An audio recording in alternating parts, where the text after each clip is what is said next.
Welcome to Escaping the Echo Chamber. Are you ready? Are you ready to escape the echo chamber? Are you ready to think outside the box?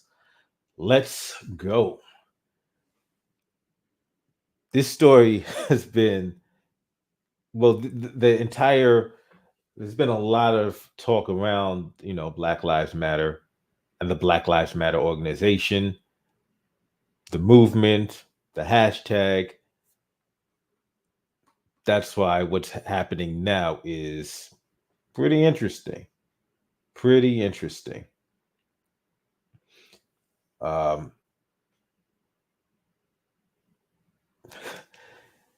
it's amazing though. It's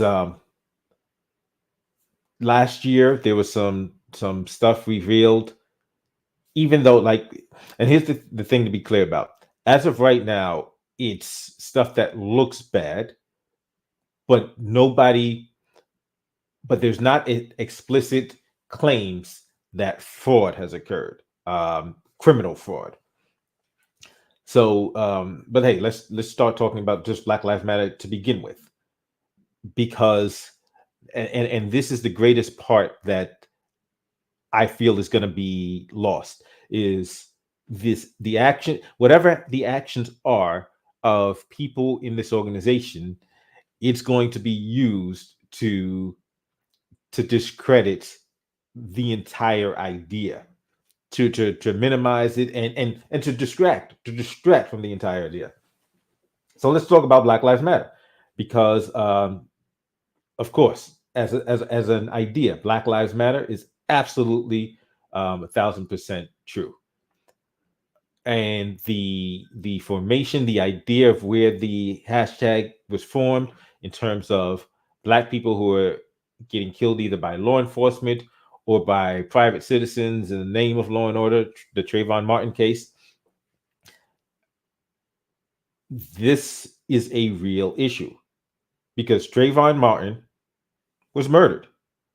And you'll say, "Oh, legally he wasn't murdered." Okay, what's his name was found not guilty, but and somebody pointed this out. People they said, "Wait a minute, they still call OJ a murderer, despite the fact that he wasn't convicted of murder."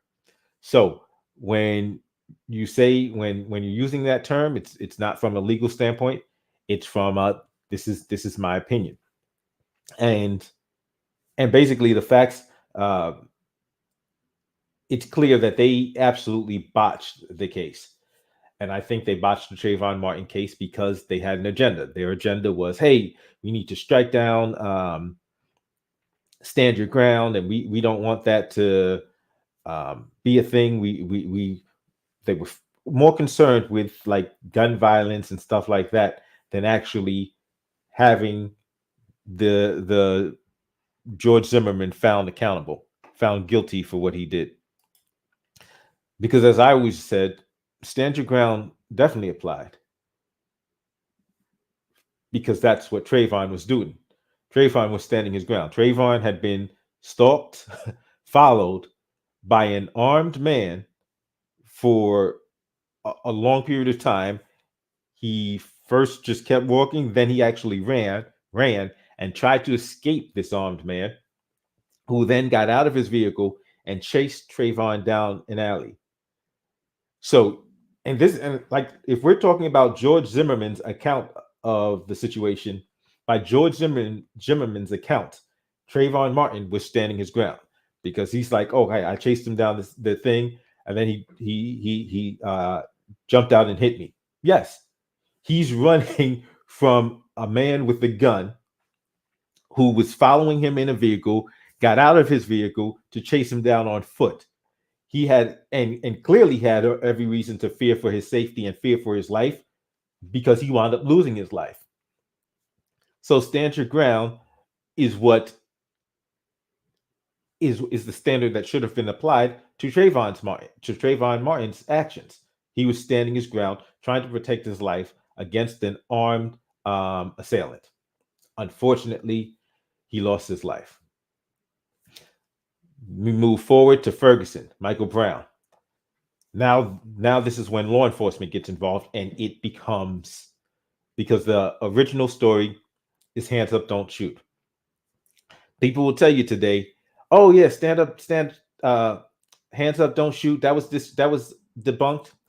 It's amazing that the people who tell you that will cite the Obama administration, who they claim lies about everything else, but this time they were telling the truth. Okay, interesting. Because there were several things about that case I found interesting. When Ferguson happened, I was in Missouri. I wasn't in Ferguson, but I was in Missouri. So I'm reading local papers and seeing what's happening, like details of what's happening. And I forgot the guy. I think Dorian was the cat that was with Michael Brown when they're walking down the street. His original story is that Darren Wilson grabs Michael Brown, pulls him to the car, and shoots him while he's holding him in the car. Darren Wilson's story is he didn't fire his gun until after he got out and had to and was charged by Michael Brown. The autopsy comes back and shows that Dorian was correct. welcome, welcome, Amaterasu. Welcome to the stream. And the story, the autopsy comes back and shows, yes, that the first time Michael Brown was shot was at close range while he was partially in the car. Now, now Dorian Wilson has to say, "Oh, he was trying to grab my gun," as opposed to what the original story was, that he grabbed Michael Brown and was like just on some Clint Eastwood nonsense.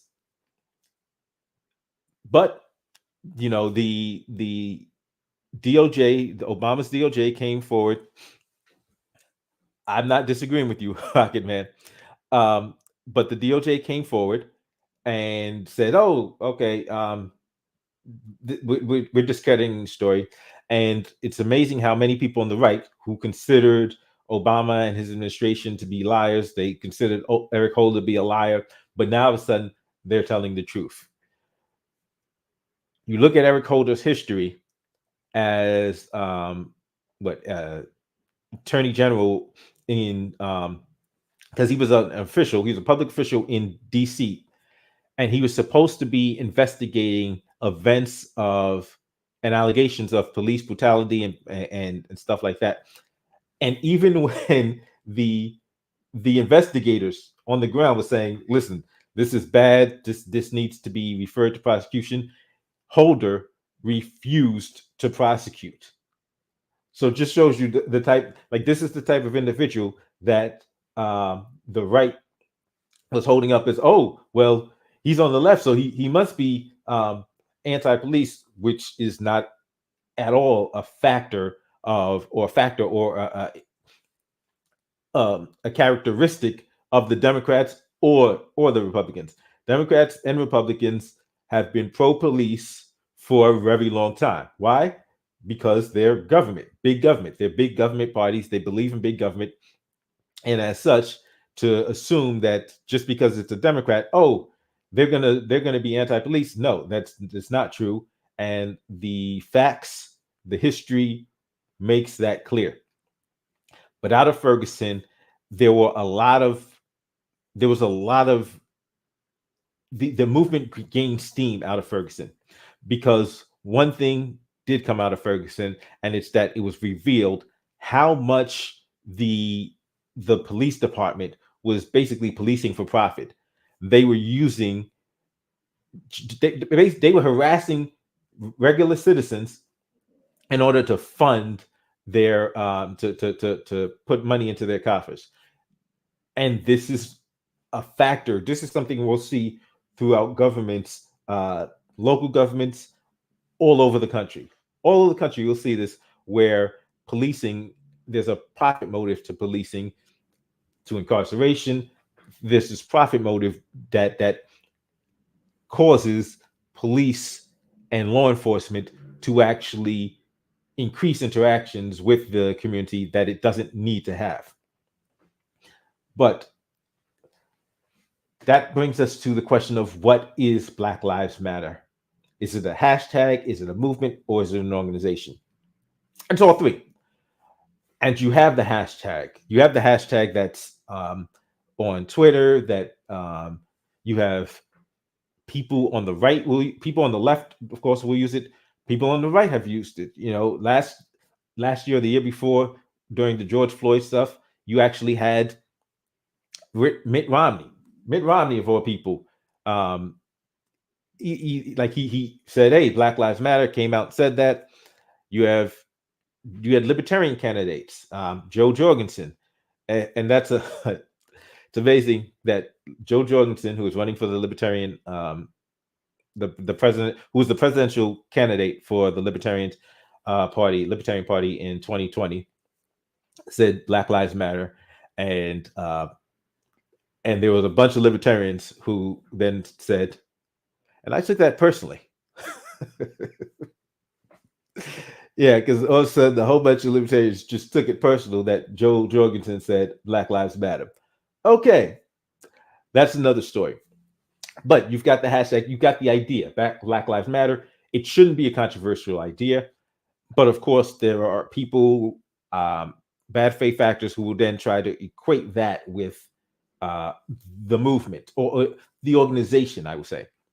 Because the larger movement is, hey, let's actually do something about police brutality, about government overreach. Let's actually do something to get this boot over our neck.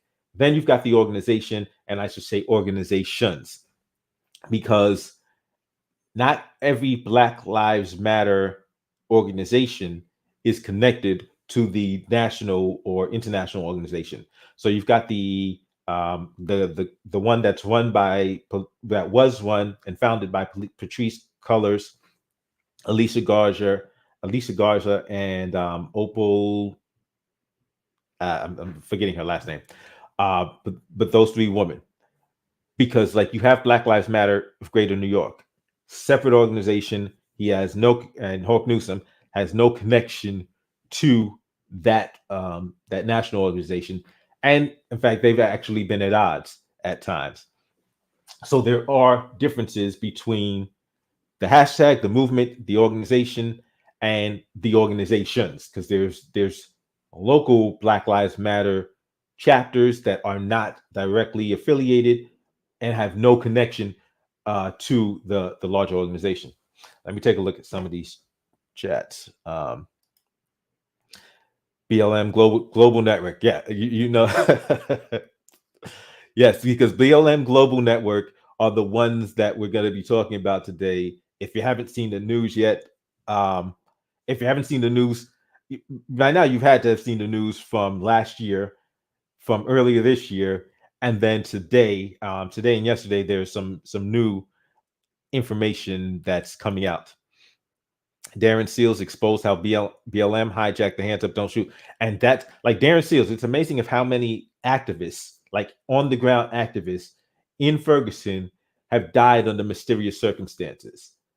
Like just because like several of them were found, I think it's shot to death in burnt cars. So the cars were burnt up, but like before the cars were burnt, they were shot to death. And it's like, wait a minute. So like there was somebody was murdering these men. Somebody was murdering these activists. And it's just something like, well, we don't know what happened. That's not talked about. Yeah, Eric Holder is an absolute disgrace. Absolute disgrace. And people like they'll act like he is pro law enforcement, just an absolute an absolute scumbag. Civil forfeiture, yeah.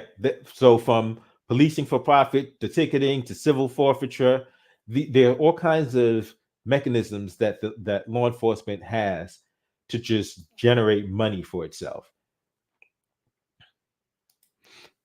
The TLD BLM is a scam. Other than talk, what did they do?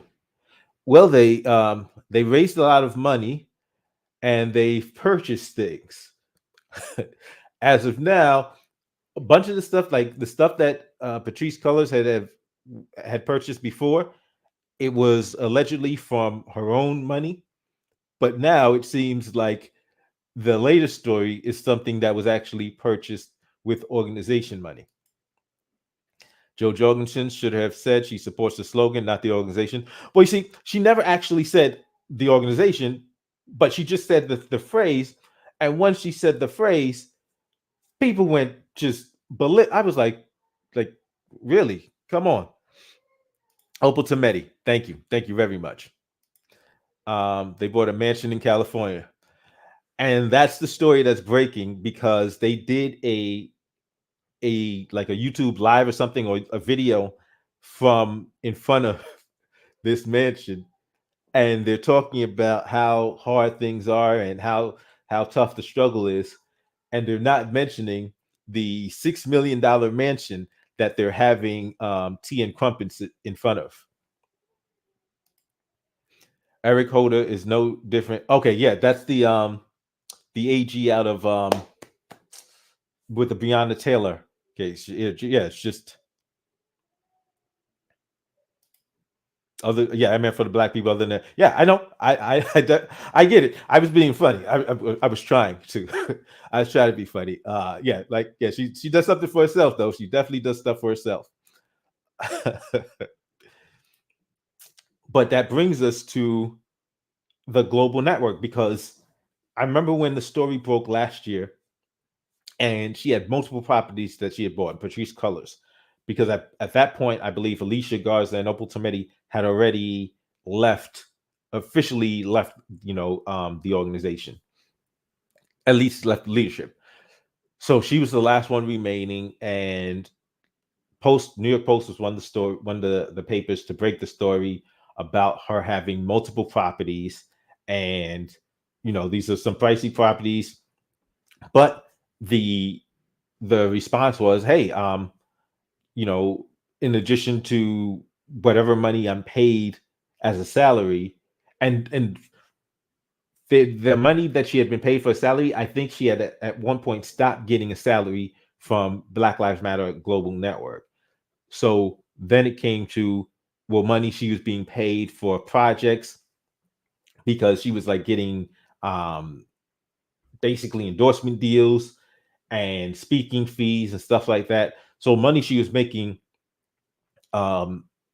otherwise is what she was saying, that's what's led to her to be able to buy those properties.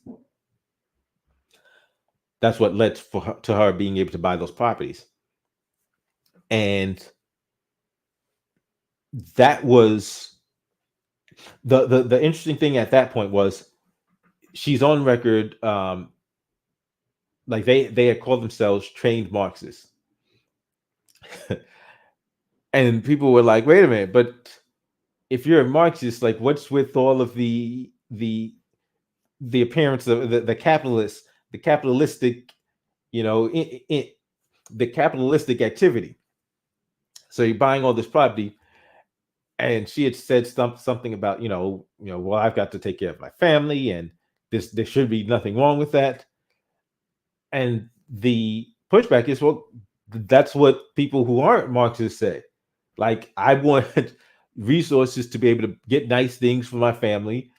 So why is it that when you're doing it, if you're pushing this particular ideology, it's something different for yourself? And aside from and hey, quite frankly, for anybody who is a Marxist or identifies as a Marxist, that's something that they're going to have to deal with and own, simply because if you have all of these people that claim to believe in this ideology, and that then for their own personal benefit will act counter to that ideology, like, you got to acknowledge that, okay, so there's no, how can people trust Marxists if at the first opportunity to enrich themselves, they go all in?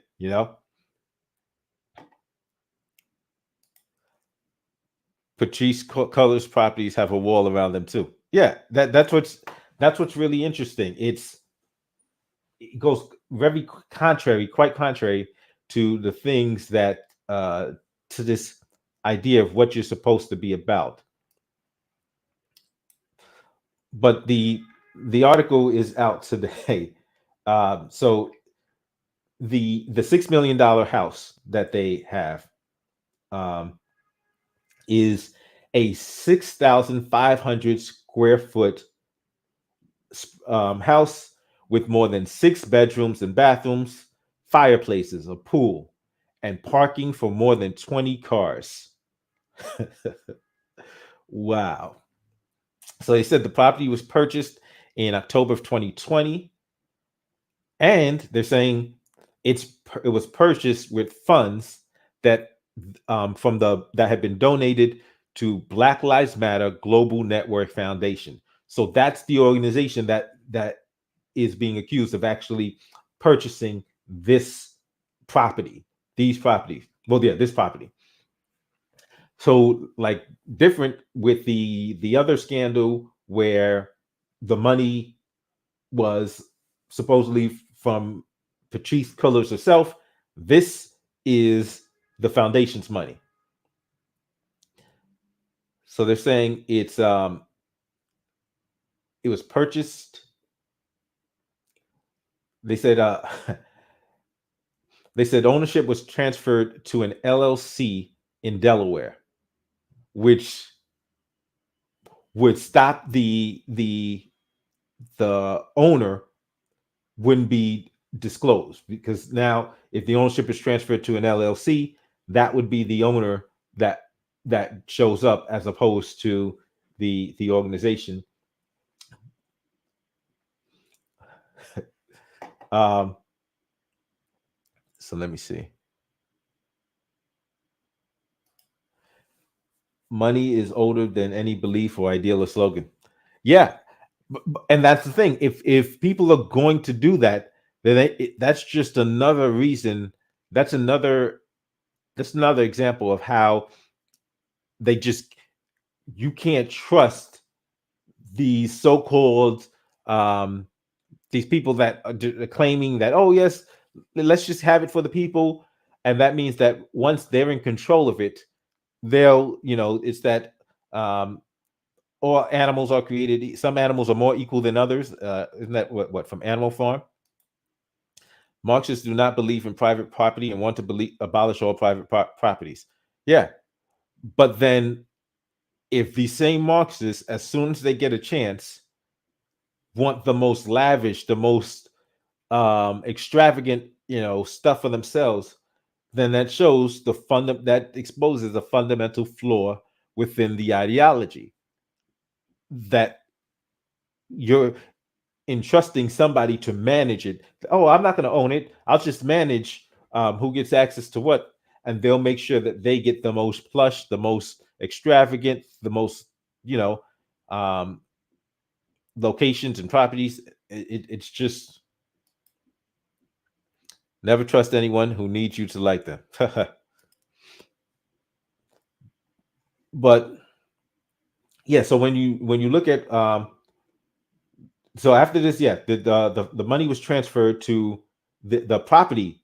The ownership of the property was transferred to this LLC, and the home had, like, this specific home hasn't been reported before.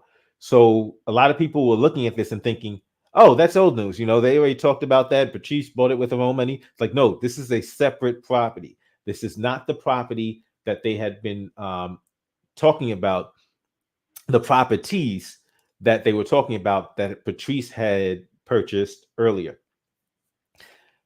And the interesting thing is, after this started being investigated, there was like internal chatter in the organization on how to kill this story.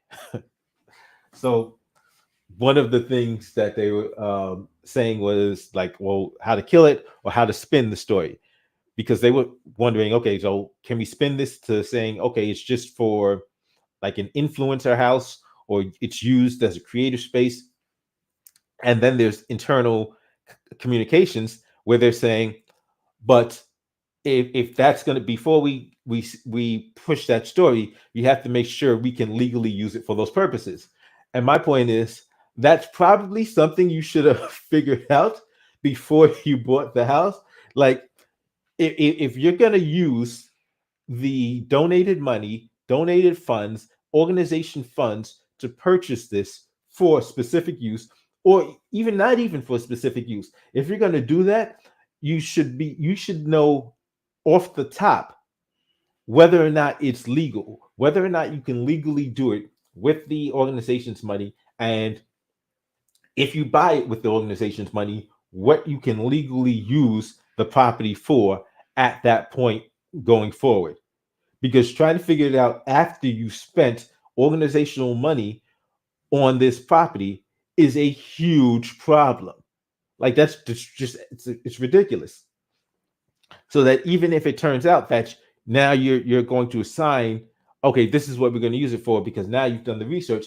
Like, you should have done that before. You shouldn't have been using the organization's money to buy this without knowing that you can legally do this. But that's when you look at how much money they got in 2020. The Black Lives Matter Global Network Foundation got over $90 million in 2020. So they basically they grifted off of the George Floyd murder, and just amassed this huge fortune. And you had all these corporations that were, and it's amazing because all these organizations that were virtue signaling. And here's why I say they're virtue signaling, because the vast majority of them don't actually care whether or not any problems are solved. The vast majority of them aren't actually trying to do any due diligence to see that problems are solved. That's why the vast majority of them just wanted to be able to to pool their funds, or send their funds to a safe venture that they can then say, "Oh, look how much I care. I'm with the struggle." That was basically the nonsense that a lot of these organizations and corporations were doing, just virtue signaling without actually giving a damn whether or not Black men and women were dying at the hands of police, and police not being held accountable. Tyrone, welcome to the stream. Communism doesn't work because people like to own stuff. Gloria, welcome. The Black Lives Matter organizations, founded by Marxists to dismantle American society, organized the protests that turned into riots. The Heritage Foundation, 2021. And this is what I'm saying. Like, that's something that's always irritated me, the connection of Marxists to this idea that only Marxism can, or that even Marxism can exist in terms of liberation and addressing these problems. You know,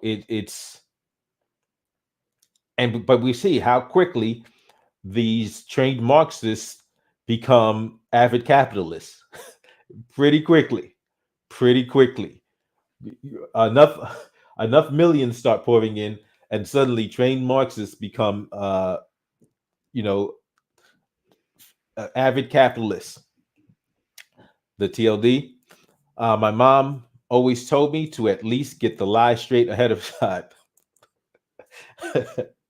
Yeah, because here's the thing, just from a legal standpoint, trying to figure out after the fact, what if they find out, they're doing the research afterwards and find out that they can't legally use it for those purposes, and now they've actually put themselves in they've actually done something, they actually committed a crime and actually put the organization at risk.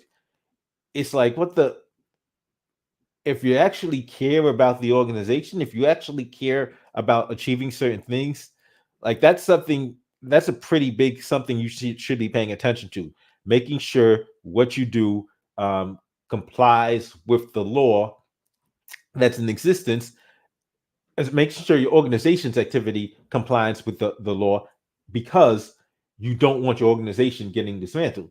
Because if you're actually trying to change something, if you're actually trying to create a change, guess what? Your enemies are going to try to take you down. So you got to make sure your organization is on the up and up. LGBT and Western feminism is BLM. It's like there were so many things that they were like about that didn't have anything to do with the the the main the main factor that had people supporting, because people are supporting the idea of Black Lives Matter, but the organization had just a separate idea. Stripped the not-for-profit status.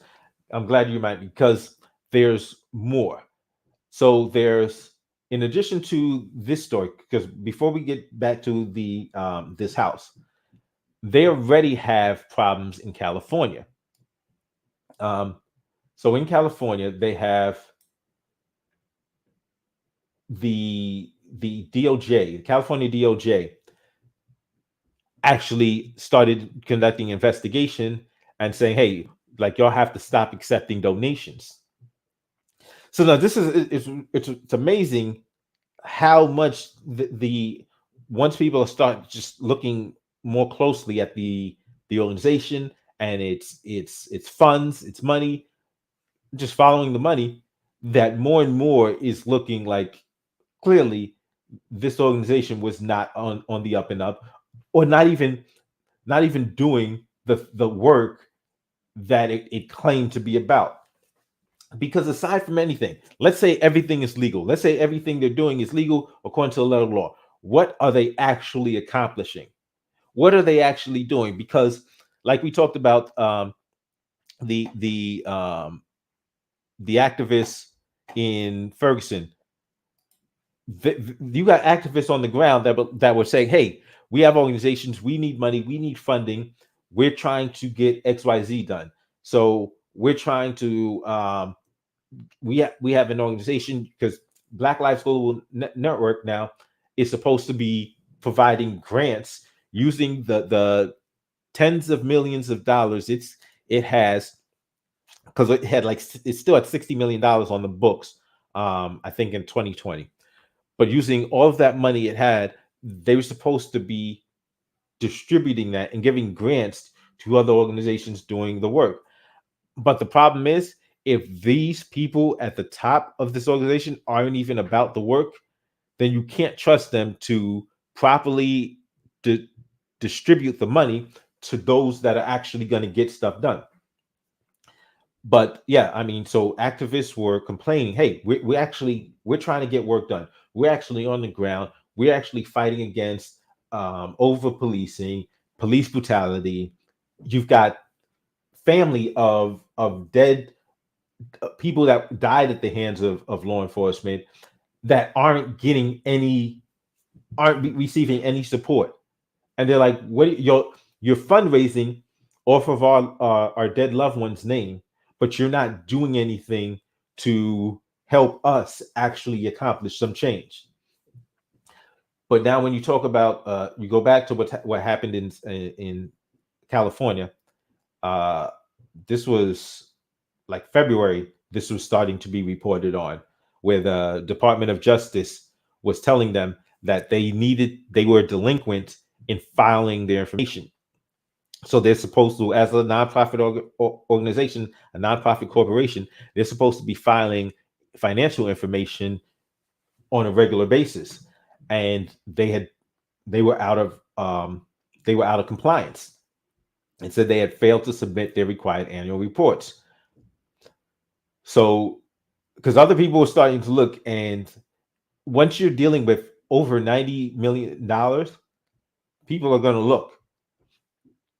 And so AG, Attorney General Bonta from California, he gave them 60 days to properly file tax and charity return documents for 2020. So this was that was dated in January 31st, which means that that information we should be finding out some more information about that shortly. And in fact, I got to double check to see if anything else about that has come out. But Now, if they're not in compliance, now that can stop them from being able to get the donations and lose their tax exempt status, and then face fees for which they're for the time that they're delinquent. It also said that they won't be able to use its assets from its charity to pay for the fees. The interesting thing is, one of the other things that had came out earlier this year was leadership was basically non-existent.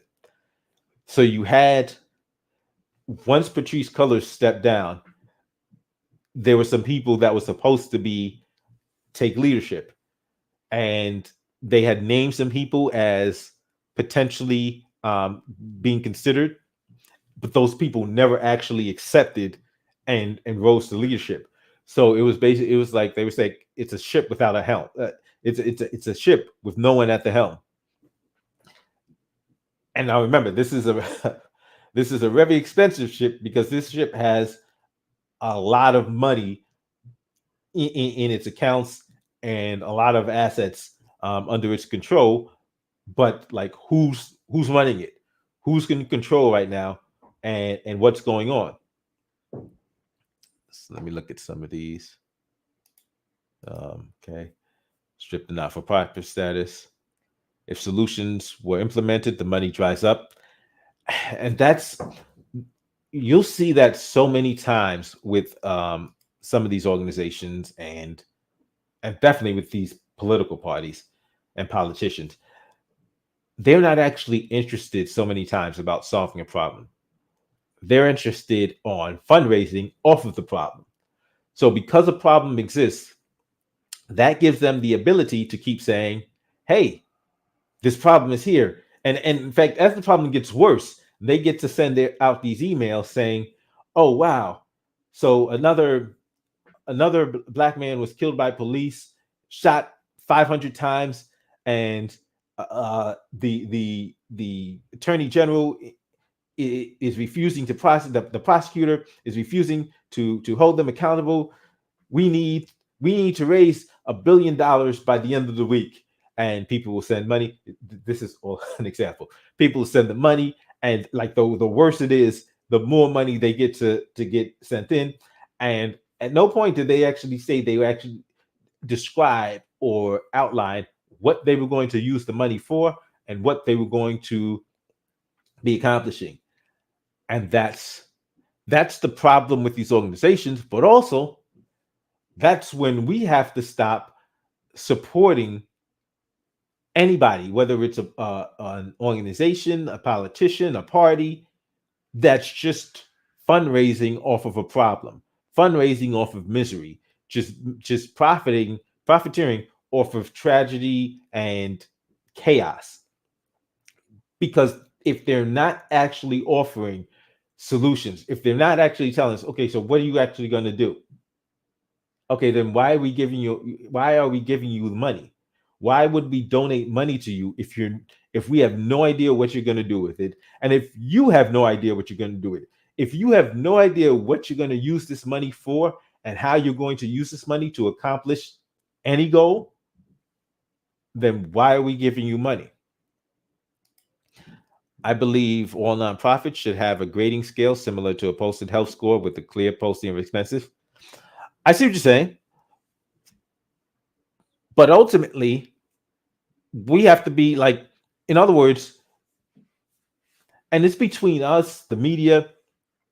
So, like, I remember when Patrice Cullors last year, the story broke about her buying these houses, and the she went on Mark Lamont Hill's show, and Mark Lamont Hill, like, he let her get away with a lot of stuff. He, like, it was a puff piece, and instead of pushing and actually holding, like digging, he allowed her to, just spin the narrative as she wanted to see fit. And that's part of the problem. The part of the problem is, no, you don't get to just control the narrative. If you're running an organization, that's responsible for a lot, that has a lot of money, a lot of resources, and you're supposed to be tackling a very important problem, you're gonna have to show and prove. Um, and so the funny thing, okay, so yeah, the BLM actually had released a report talking about the $90 million it had raised by the end of 2020. It said that according to that report, they had spent $8.4 million on operating costs, distributed 21.7 million in grants to other organizations, and then still has 60 million. But I'm very curious to see what happens once these financial reports are filed, if they're filed, or if even if they haven't filed, because it just I'm curious as to, okay, $8 million in operating costs. What were those operating costs? What what what cost $8 million to run this organization? Um, Two, the $21 million that you're claiming to have provided in grants. What organizations receive these funds? And at that point, we can actually talk to these organizations because, as I was telling before, there's a lot of these organizations that are mad. They're like, listen, we're like, we need money to fund our operations, and we're saying to BLM, GNF, GNF, hey, provide us some funds, and they're not doing it. So the question is, if we can find out whether or not these funds were actually getting where they were supposed to, or if, as some other reports had come out, money was being sent and provided to consultancies and firms that were tied to people that were running the organization. Because if we're getting to a point where they're doing a shell game, and okay, I'm not directly taking a salary, but I'm going to take money from this organization to pay a firm that I own or that I am employed by. So I'm going to take money from this organization, use it to pay this firm, and then use money from this firm to pay myself. Like this is the kind of stuff that can't be tolerated. I mean, on a legal scale, like a law. Oh yeah, yeah, I get it. I get it. Yeah, in terms, so that would be, all nonprofits have a grading scale. Um, so yeah, like Better Business Bureau type thing. Um, there are some. There are some. There are organizations that deal with nonprofit status and that provide information on nonprofits, but you can also go online and find out how compliant a nonprofit organization is with its paperwork and stuff like that. So if a nonprofit organization isn't even up to snuff, isn't even filing its paperwork properly, then that's probably an organization you probably wouldn't want to. Excuse me. That's probably an organization you probably wouldn't want to donate to, give your money to. Maybe the BLM's new mansion house can house the Black homeless population, who are 40% of California's homeless population. It's crazy because, like, you look at that house and it's like, wow, how do you, especially if but you're seeing it at so many levels of people just like using these as hustles to enrich themselves, and they're not actually trying to fix these problems, and it's really getting ridiculous. Um, So let me take a. Okay, so yeah, because we talked about what happened with the California AG, and I'm gonna look that up and see if they filed that paperwork yet, because that was dated January 31st. So by the end of February, by the end of March, so it should have been due anytime, like within by now it might actually have already been due. Um, so I'm gonna do some research, see if they actually filed that information, if they were able to, or if they did file for extensions of time for anything. Um, but okay, so they're claiming that they had planned to disclose information about this $6 million home, and that it's not anybody's personal residence. But the according to the statement that they released, the question was, well, if you're using this for studio space or for the because they have this part of this Black Joy Creators Fellowship, if you're using it to produce content, they're like, why has so little content been produced there over the 17 months? If it's supposed to be used as a creative space, why aren't you actually using it as a creative space? You've had it for 17 months. Yeah, if you see the pictures, like, wow, like looking at the pictures of this place that they're sitting in front of, it's like wow, how did you?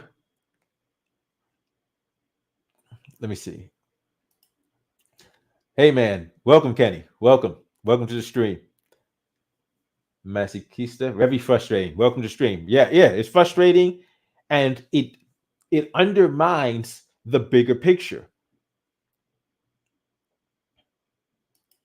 It's a thought. Yeah, I mean, it would be nice if you could actually do something with this money, but like there's so many people that are just using organizations, and the funny thing is, even though BLM is under the scope right now, this is so much more common than we realize, than a lot of us realize, because the government will, whether it's federal government or state governments, is local governments, they'll say, okay, we have a problem we need to fix. Um, we have homeless problem. We have criminals that need to be rehabilitated, and so many times organizations will say, well, the government will say, okay, we need funds to fix this problem. So they will take tax money, and they won't actually start fixing it. What they'll do is provide money to nonprofit organizations, NGOs, non-governmental organizations, to fix the problem. And so many times these people that run NGOs are just connected and friendly or friends with the political figures, and party, people that are prominent in the party, and they'll just say, okay, so we'll take the taxpayer money and give it to you to run this organization, and that organization will just exist by basically using taxpayer money to just to fund itself, to just keep itself going, to pay its employees, to enrich its owners, and nothing actually gets solved. This is not new, and this is not exclusive to an organization like BLM, Global Network, and so it's like there really needs to be a complete change in how these nonprofit organizations, well, how we even provide us a support, or why we even provide our support for these nonprofit organizations. I mean, that grade you have to look up is displayed in the header, like the TV. Okay, so instead of making it very easy for people to know automatically, like we're going into a restaurant, what's its sanitation grade? So boom, automatically this is the nonprofit, and this is what its rating is. It's just Kenny, BLM org, and the movement are two different creatures. Absolutely. And even there's different organizations. So, like I said, the Black Lives Matter of Greater New York, run by Hawk Newsom, very different, very different. No connection between him and the Global Network Foundation. He's criticized the Global Network Foundation, and then he'll stand on issues that they're not even talking about. So, like Hawk Newsom was here in New York protesting the vaccine mandates, and because he realized, like a bunch of us realized, that the telling people that they can't get a job or they can't keep their job unless they put this thing in their body was not just a violation of their bodily autonomy, not just a violation of their rights, but you're actually causing harm to these people financially. And so, yeah, I mean, like I said, the organization and the organizations are different, and then just the broader movement of actually dealing with police brutality, because we're seeing police brutality persist. We're seeing more and more incidences, and that's the thing. So even when I take a look at these cases that happen, George Floyd happens, this guy is convicted. The Ahmaud Arbery, his murderers were convicted, held accountable, but it still keeps happening. Like, you still see incidences of Black men and women getting killed by police because, like Breonna Taylor's, the cops that killed Breonna Taylor, no accountability, none. In fact, they were tried for shooting not Breonna Taylor, but for the bullets that missed Breonna Taylor and that went into another apartment. And they weren't even held accountable for that. Which also makes me think about, this is a case many of you may not remember. There was a case in New York City, over 22 years ago, about 22 years ago, where there was a Black man. It was like early morning. He's coming to his residence, and 4 cops jump out of a car. Now they're in plain clothes. They were part of a unit called the Street Crimes Unit. The Street Crimes Unit motto was "We own the night." So they jump out the car in plain clothes, and they've got their guns on them and everything. And he runs inside the building. So he goes inside the building. They run inside the building after him.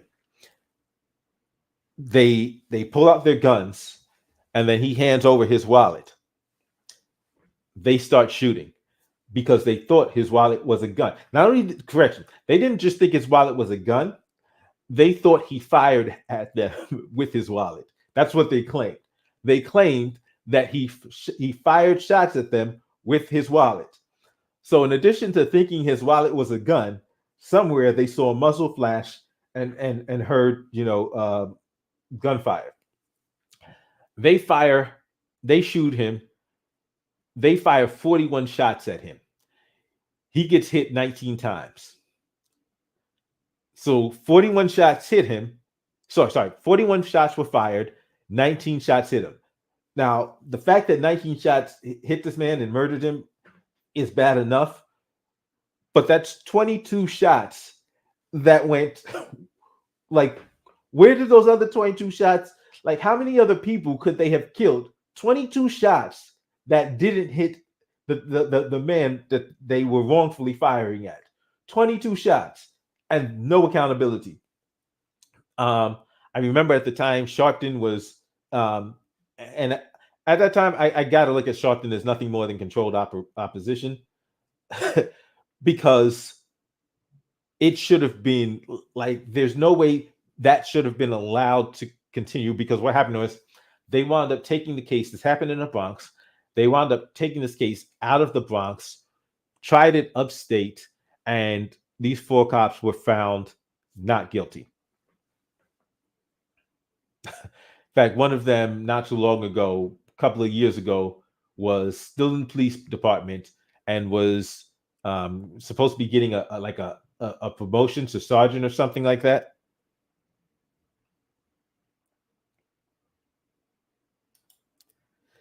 However, the BLM organization is the only thing people see. Yes, and there, like I said, there are bad faith actors who only want to talk about the BLM organization because then they don't want to. They don't have to deal with what the cops are actually doing. Now, it's funny that you'll have these people on the right that are doing this, but then at the same point, those same people will pretend police brutality doesn't exist. Will pretend police aren't overstepping their authority. There's no boot on our necks. But then the mask mandates or vaccine mandates or lockdowns come in, and now all of a sudden it's tyrannical government. It's like, wait a minute. I'm pretty sure people were telling you about this tyrannical government a little bit earlier, but you were telling them that you back the blue, and you were telling them to just comply or die. Joe Biden fund 80% went to administrative and salary, and that's the thing. If you got an organization and all of these costs are just going to running the organization, it may be legally allowed. That doesn't mean that it's an organization worth supporting, because if the overhead is that much, then it's like, okay, maybe we should be putting our money someplace else where it's going to be put to better use. Nah, that's not allowed. Black people are not allowed to have nice things. Those are the rules. So you're talking about what's not allowed. The $6 million house, the houses that Patrice Cullors bought. So let me take my perspective. In fact, I would like some clarification on exactly what you're talking about. So I'll get back to that comment in a second, so you can let me know exactly what you were talking about. A lot of the movement was as grassroots as it could be, just like when Trayvon Martin was killed. Absolutely. I remember that case. Didn't it happen in the Bronx? Amadou Diallo, 41 shots. 41 shots was the rallying cry. Yeah. And it was crazy. 41 shots. They fired 41 shots at an unarmed man. They fired 41 shots at an unarmed man who wasn't doing anything wrong. But now, if you listen to some of these people will look at whatever nonsense this BLM Global Network Foundation is doing and use that to try to claim police brutality doesn't exist. Al Preston Curl Sharpton, that man gets on my last nerves. He said necessary evil, because without his bully pulpit, a lot of things won't have come to light. I think Crump is taking his place. Yes, and that's the thing. So Crump is moving into position. But now, for all of the critiques I have of them, interesting thing that happened, I think it was last year, and I'm trying to remember the young man's name. I'm trying to remember his name, because his name, it's a word that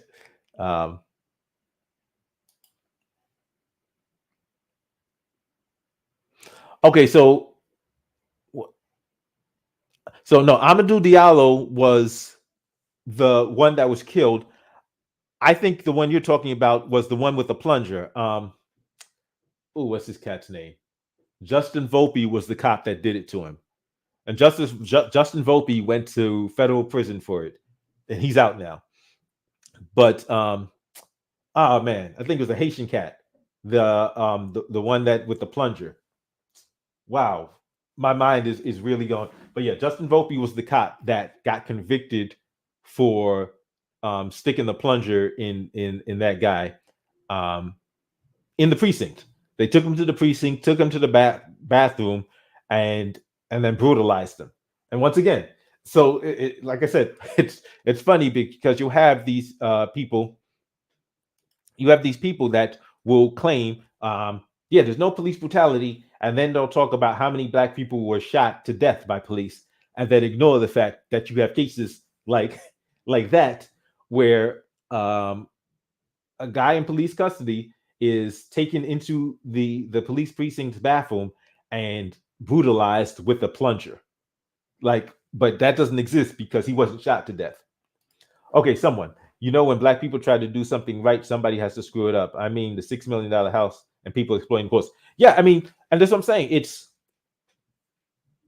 so even though people were criticizing, because listen, and I think it was people were completely right to justify her Marxist credentials last year because you're claiming to be a Marxist. This is the philosophy you claim to believe in. If you came out and said, I am a capitalist and I believe that people should, have private property, people should be able to live extravagantly if they're able to earn a living, cool. Because there are people that are like, you've got famous people, wealthy people that will use money for philanthropic causes, but they still live well. And I'm not going to fault them. There's some people who may, but it's the inconsistency that becomes an issue of if you're claiming that private property shouldn't exist, but then when it comes to you've got multiple properties and you're like, oh well, I want to take care of my family and my brother, and I think like somebody in a family has some health problems or even some special needs issues, maybe some mental or emotional problems. And it's like, guess what? You're not the only person that has that issue. You're not the only person that has family. You're not the only person that wants to take care of the people they love. You're not the only person that wants to see like their mother living comfortably, living nice, living lavishly. You're not the only person. You're not the only person that doesn't want their siblings, their kids to be taken care of. You're not the only person. So to promote this ideology and to like demonize, it's hard for you to demonize capitalism when as soon as you got the opportunity, you showed that for yourself, at least as far as it regards you support capitalism. And then you've undermined the entire movement because now people are criticizing your hypocrisy and using it to distract from what the movement is about or the organization. In this case, what just happened with the organization, what's just being revealed about the organization and this $6 million property, because now people are going to be looking much, much more closely at everything. I'm guaranteed there were people already doing this to whatever records are available, just looking through stuff to conduct examinations. But if they get up to date and do what the California AG wants them to do in terms of providing this information to the to the AG's office, if they get up to date with that, now everybody's going to be looking at. Let's actually look at this paperwork. Let's actually go through it to see what they're actually doing with this money. And quite frankly, that's right. Like, why wouldn't we be doing that? If you're an organization that's claiming to be that's relying on public donations and claiming to have a certain objective, okay, yeah, show and prove what you're using the money for. We need to know. And if you're running an organization doing that, if you're starting an organization, planning to start an organization, make sure you're compliant. Make sure you're transparent, and make sure like you're above board, because even things that have the appearance of impropriety can damage your ability to raise money and conversely hurt the cause. Because if now people think, even though it's legal what that person did, I don't want to donate my money. And if you're actually trying to get work done to accomplish something, you've now hurt the actual cause, not just your organization. The fact that there is a tier of messed up things done by the NYPD is beyond the problem. And the it's amazing though that the mayor of New York City is a former NYPD officer. In fact, who was it? In fact, I was having a little back and forth exchange on Twitter with somebody, and we were talking about the Democratic Party versus Republican Party, and they were like, "Well, you can say the Republican Party, the Democratic Party is bad, but the Republican Party is worse." I mean, if you don't support the Democratic Party, then you'll be left with, strong law and order, which is going to be used to hurt black people. And I'm like, wait, you do know that the Democrats elected a cop to as mayor, right? You do know that. Like, not just the Democrats elect the cop as mayor of New York City, the Democrats elected the architect of mass incarceration as for president, because that's who Joe Biden is. And that gets lost to so many people, where if you're against police brutality, government overreach, neither party is committed to that. Neither party is actually trying to do something. We had the George Floyd bills that George Floyd bills that were trying to get passed. You had people trying to stop the Breonna Taylor no knock bill. Like they were trying to stop no knock warrants from a federal level. They were trying to end qualified immunity at the federal level, and just no movement on it. No movement. But they did paint Black Lives Matter on a bunch of streets. Um, okay, had to look it up. Luima, yes, Abner Luima. Yes, thank you. I remember Peter Lynch, head of the PBA, calling that man a liar and everything but a child of God, but silent that afterwards. Yeah, it's that case. See, like there's certain cases that are just so egregious, but people don't want to talk about them. But this is one of those extreme cases are definitely helped me to be somebody that's focused on criminal justice reform. But there's a lot of other things that are much less known, and just like what's happening like every day in terms of sentencing, prosecutions, arrests, that kind of stuff from day to day, which is just wildly wrong. And you've got people being sent to prison for decades for nonviolent drug crimes. It's absurd. And in some cases, there are people that are being sentenced for these periods, and they're not even being found with anything on them. It's something as simple as, well, we arrested these guys and they had drugs on them, and they said, hey, that guy gave it to us. So they testified, based on their word, we're going to go with it and lock some more people up.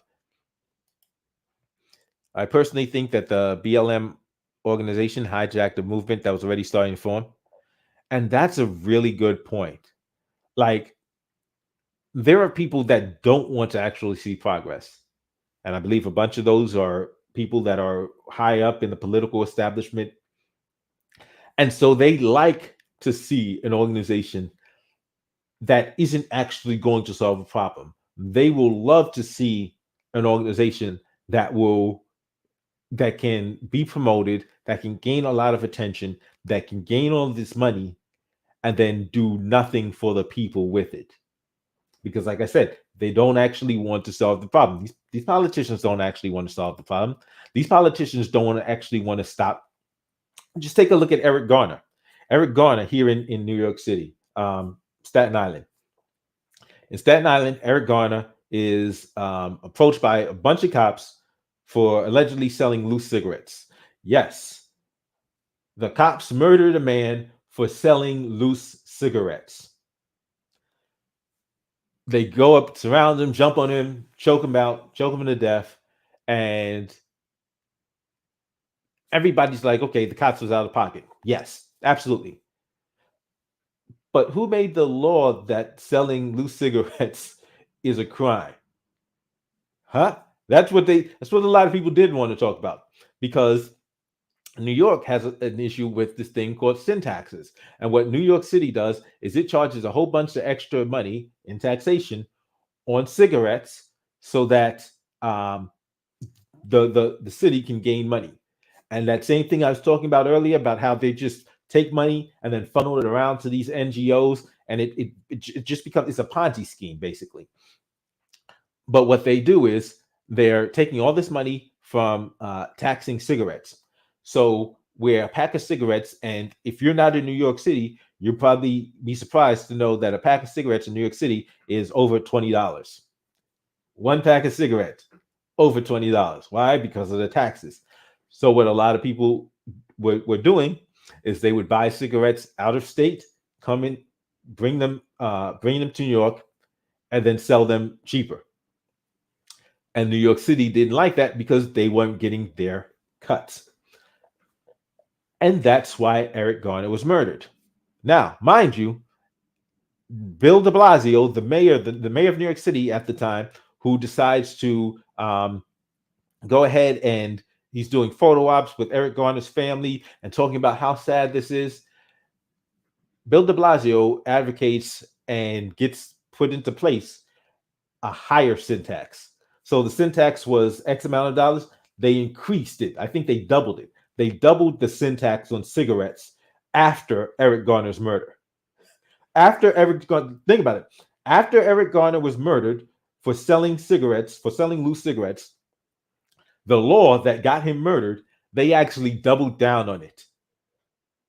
And so, like I say, these politicians, the same politicians who will go out there and say Black Lives Matter and we need to do something about police brutality. They talk about police brutality because they don't want to talk about legislative brutality.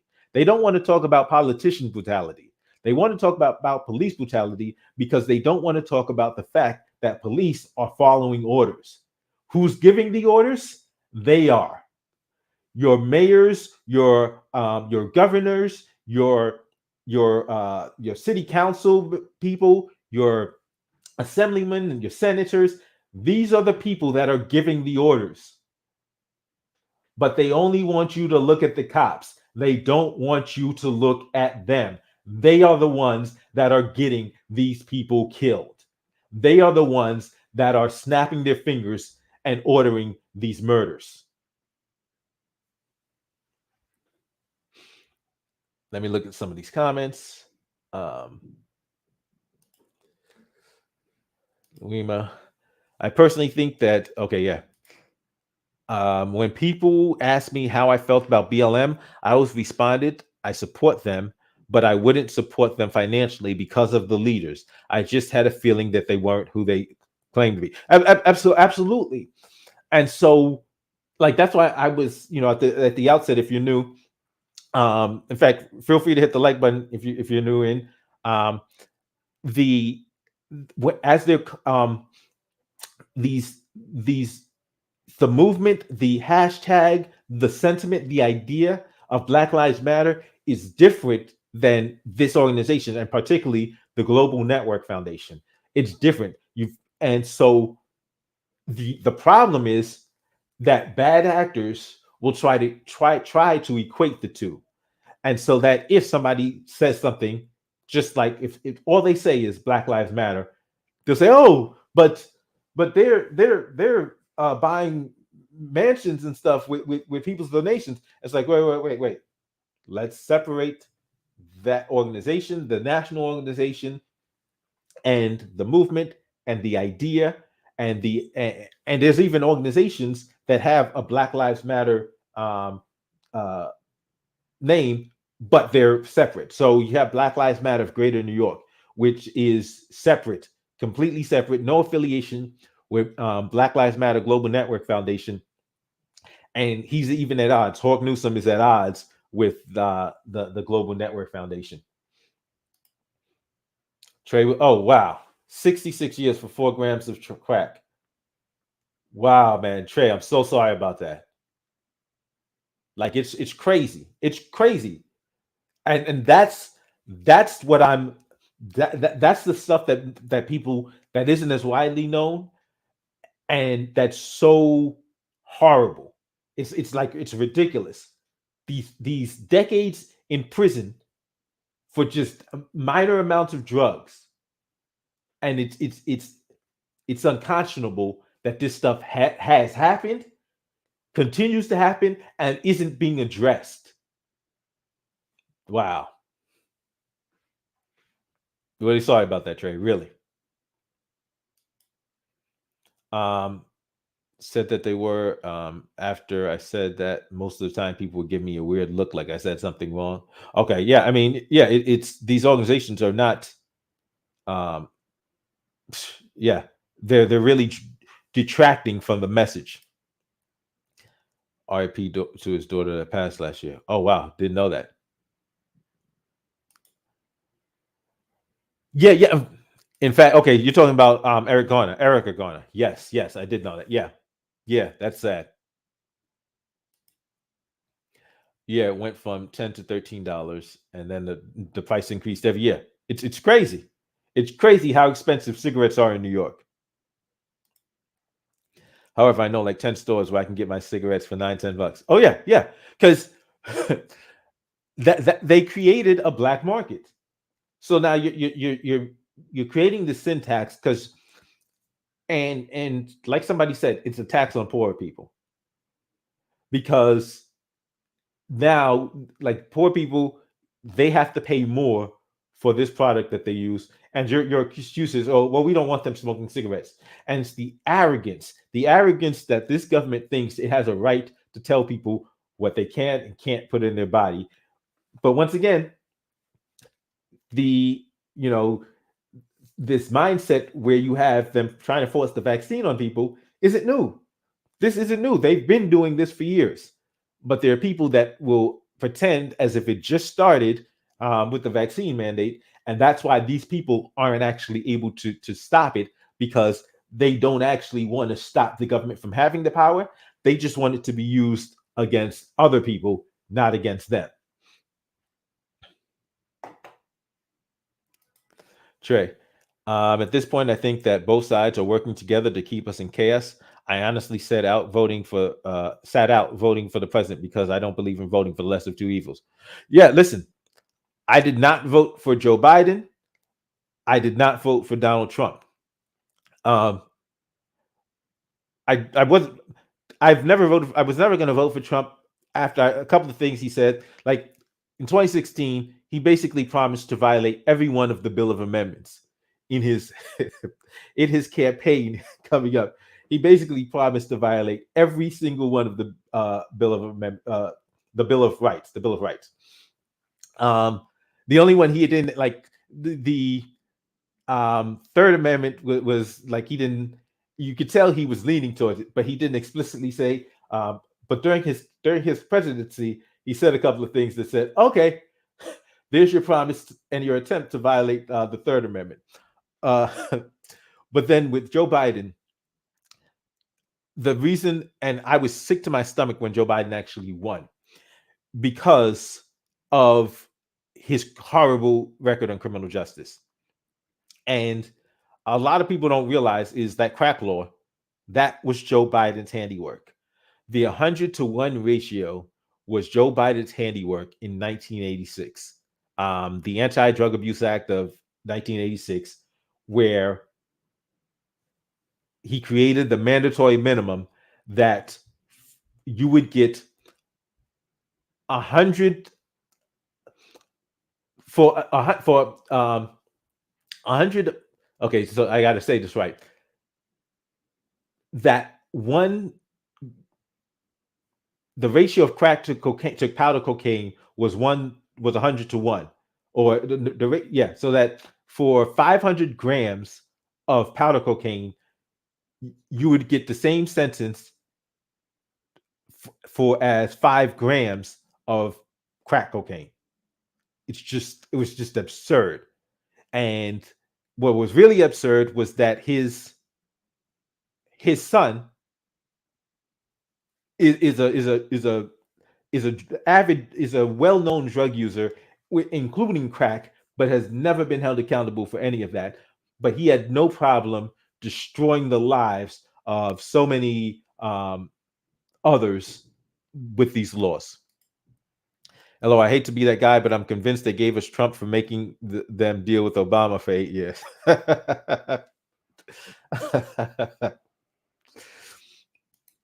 A lot of BLM leaders have become experts in doublespeak, where they are talking, but nothing of substance comes up. No policy changes, just crumbs offered to shut people up.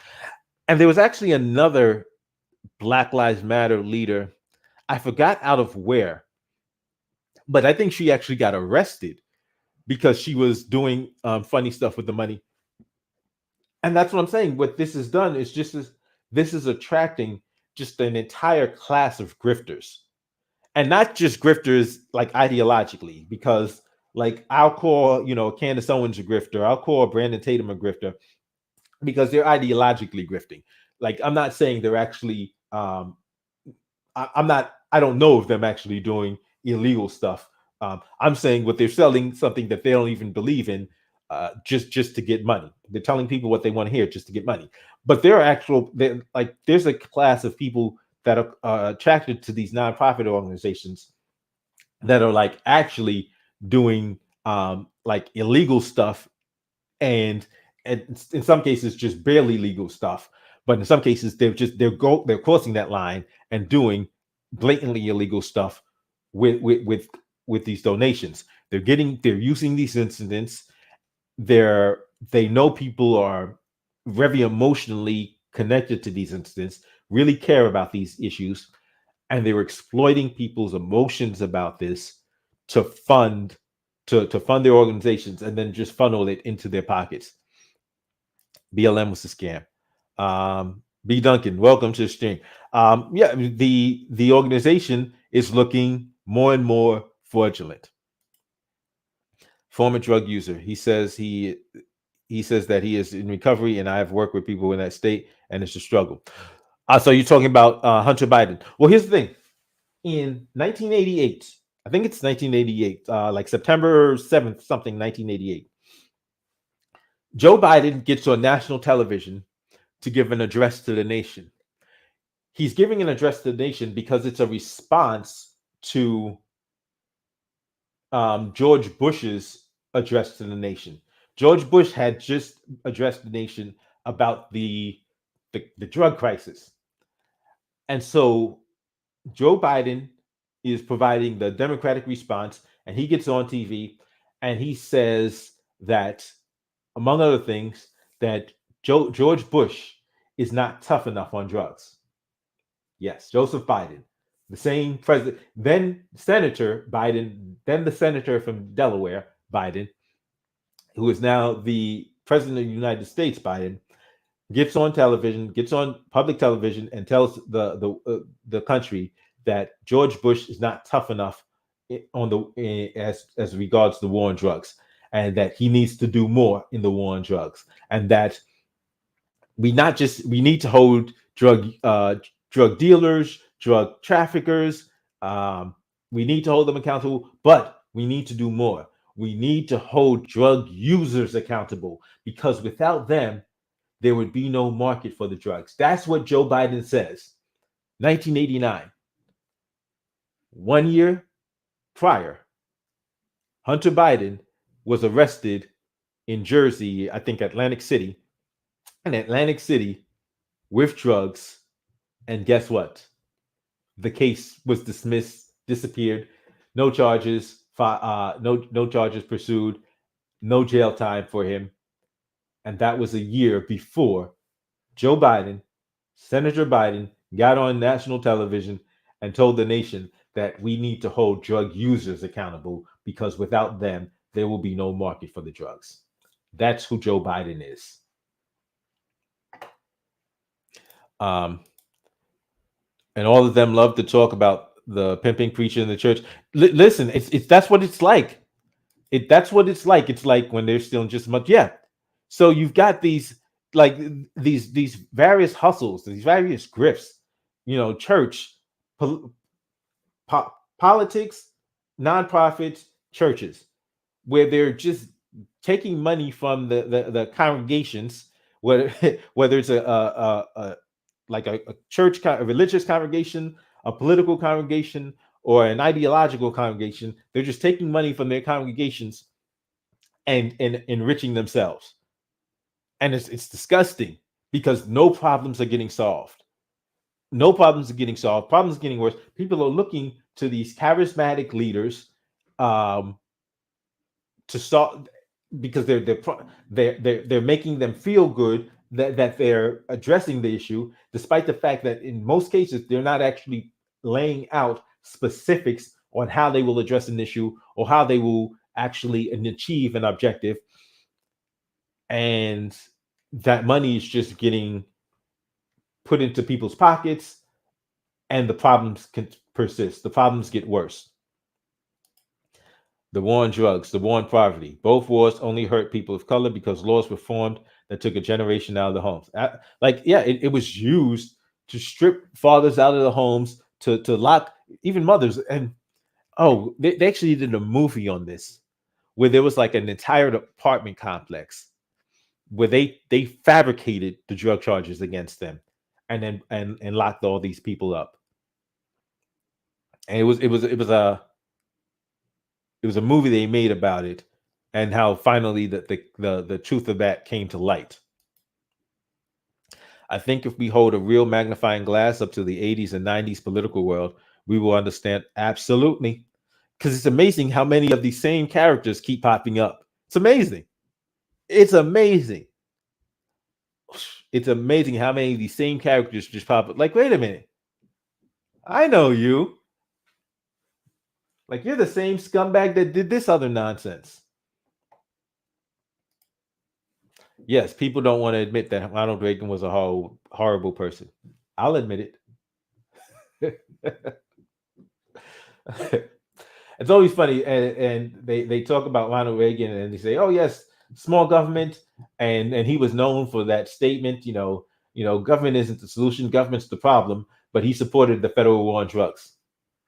Like, there's not even constitutional authority for the federal war on drugs. So a lot of people don't even realize it. So I had gotten into it some years ago on Twitter with somebody because I was talking about how the VCCLEA, the Violent Crime Control Law Enforcement Act, also known as the Crime Bill of '94, which Biden wrote, but I was speaking of it at that point in terms of that Clinton had, signed it into law, and Hillary had been promoting it.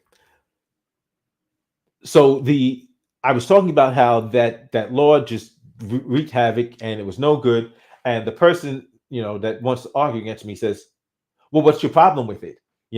I bet you don't even. I bet you can't even articulate a problem with it." I says, "Well, it's unconstitutional." He says, "How so? How's it unconstitutional?" I said, "Well, because the federal government doesn't have police powers. The federal government is given 17 enumerated. The Congress is given 17 enumerated powers, and policing isn't one of them." He didn't respond after that. Just silence. It was just silence. But like, it's amazing. All these constitutional authorities, including clowns like Tom Cotton, who claim to care about the Constitution but have no problem with Title 18, which is in itself a complete and utter violation of the Constitution. The United States Congress does not have power to create policing laws. Does not have the power to create criminal laws. They've done it under the guise and the intentional misapplication of the Commerce Clause.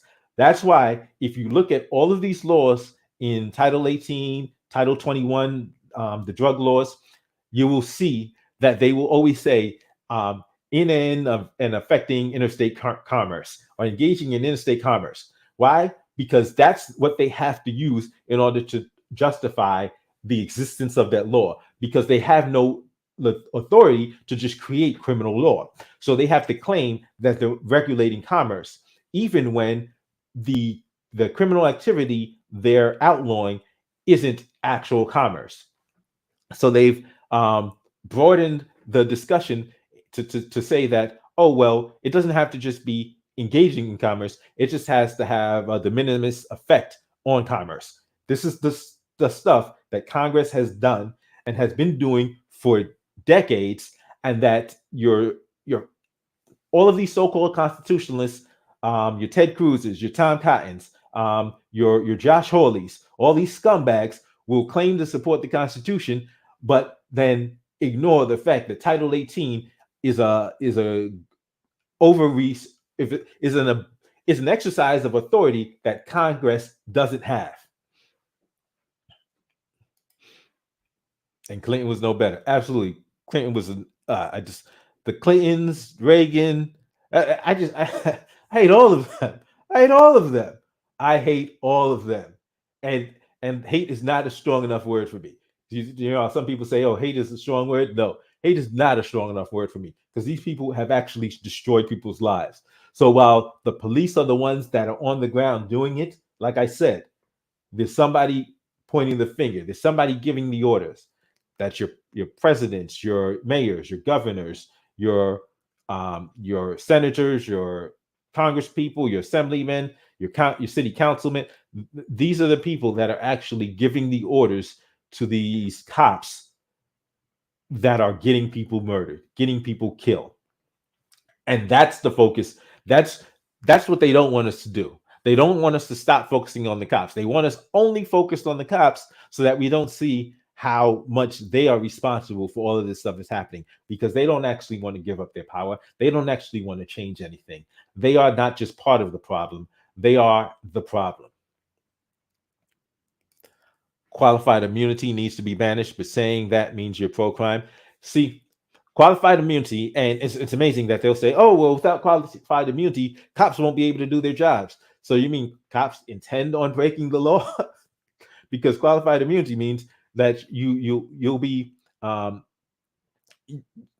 accountable if you break the law. Like that, just like ignorance of it isn't an excuse. That's it. Like, well, we didn't know. We didn't know we weren't allowed to shoot him 41 times, even though he didn't have a weapon. We didn't know. Uh,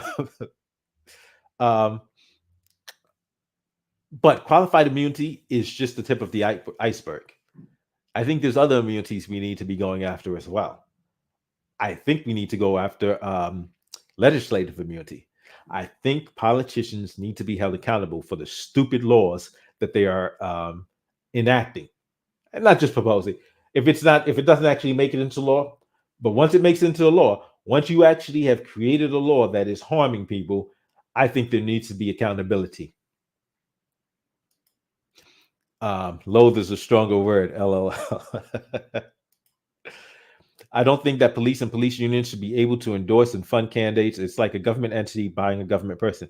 It's so much, and people don't realize how strong these police unions are and how much power they wield, because they like and police unions, Biden and police unions have been so cozy for so many years. The fact is, Donald Trump was just willing to just give them carte blanche, which is why they chose him over Biden. But trust me, the police unions weren't opposed to Biden. They knew Biden was one of their guys, but they knew Trump would go even further, for them, go even harder for them. Which is interesting because even when Trump would criticize the '94 crime bill, I really wish Jo Jorgensen had been on stage, because I could definitely see Jo Jorgensen. She was the Libertarian candidate in 2020. I could see her asking Trump, "Okay, you don't like the '94 crime bill. What don't you like about it?" Number one, it would prove that Trump had no idea what was in the '94 crime bill. He was just talking. And then once she could start talking about the things that she actually didn't like about it, you can then get Trump to saying, "Oh, well, I actually agree with that. I actually agree with funding the police because that was in the crime bill." Like all of these things that were in the crime bill that Trump actually supported, but he was trying to claim that the crime bill was bad because he knew he knew it made Biden look bad. He would have supported the crime. In fact, he did support the crime bill, the things in the crime bill. He just didn't know what they were, which is why he spoke lip service against it.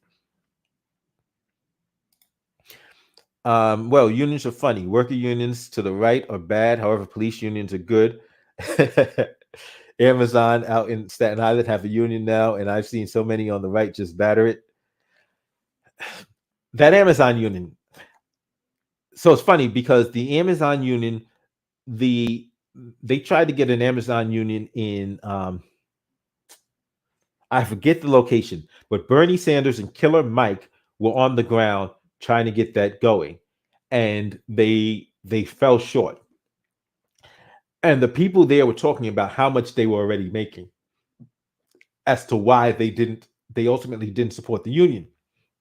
And so when I looked at that, I says, okay, they may have actually made a better decision, because the union I think that was trying to form there was trash. Absolute trash. Like just like it was so trash. I was like, yeah, those people may actually be better off without the union, because all unions are not equal. All unions will not. So the thing I don't like about unions is, even when a union is managed to do something decent for its workers and its members, it's politics. The politics nonsense is just absolutely ridiculous.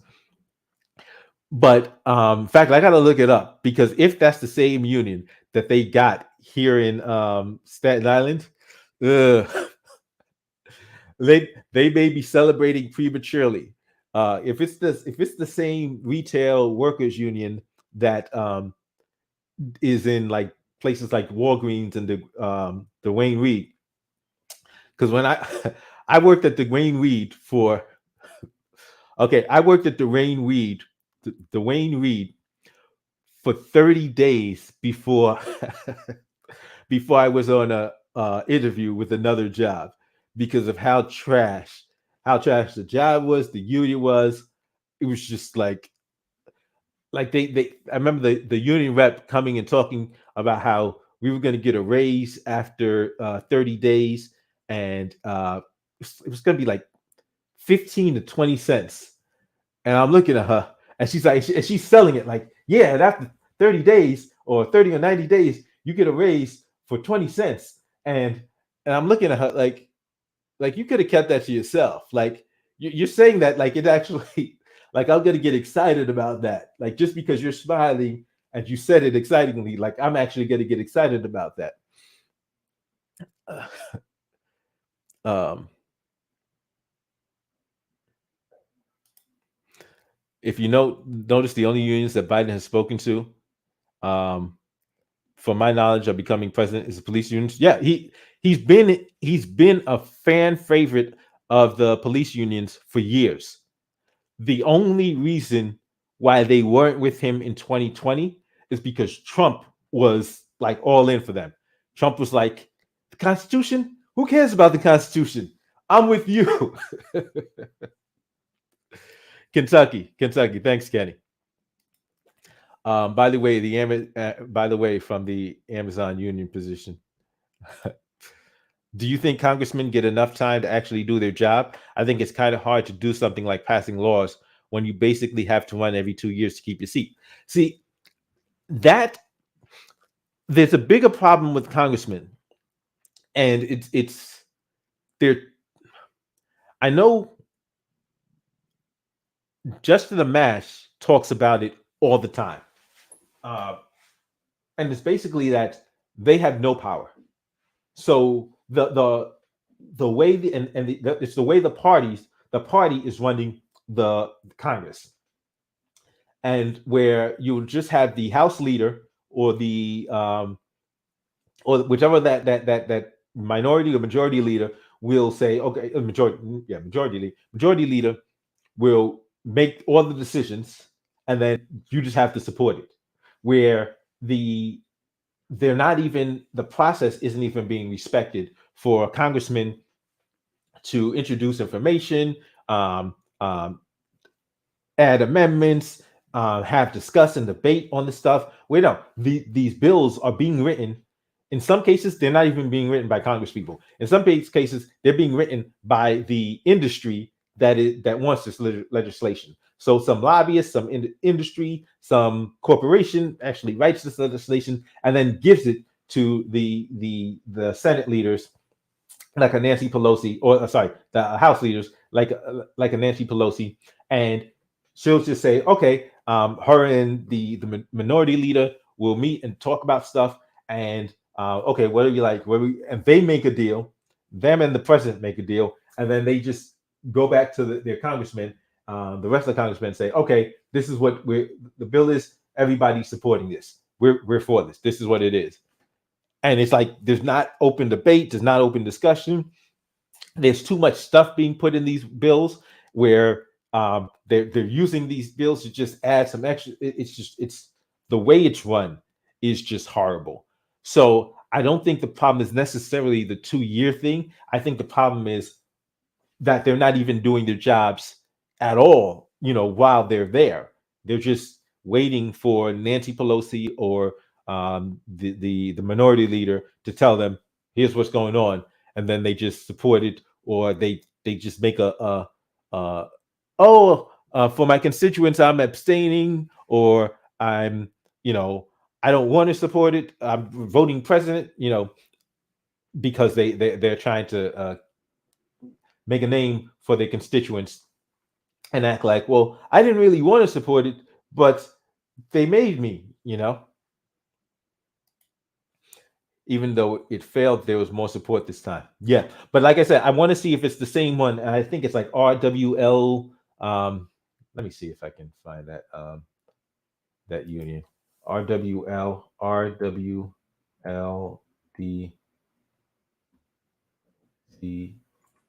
I'm trying to remember the union. Retail union. Retail union. Retail wholesale department store union. I gotta see that. RWDSU. That was the union. And so if that's the same union, because here's the thing, $15 minimum wage already exists in New York City. So that was already a thing. If all that happens is they're gonna get the same $15 an hour, and now they on top of that they have to pay union dues, they got screwed.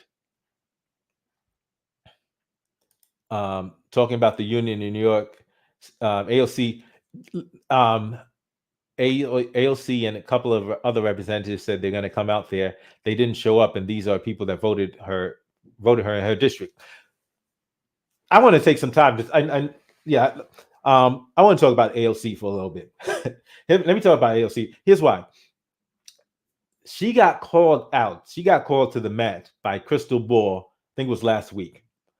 And Crystal Ball is like, because Chris Smalls, I think that's the cat name. Chris Smalls was the guy that who lost his job.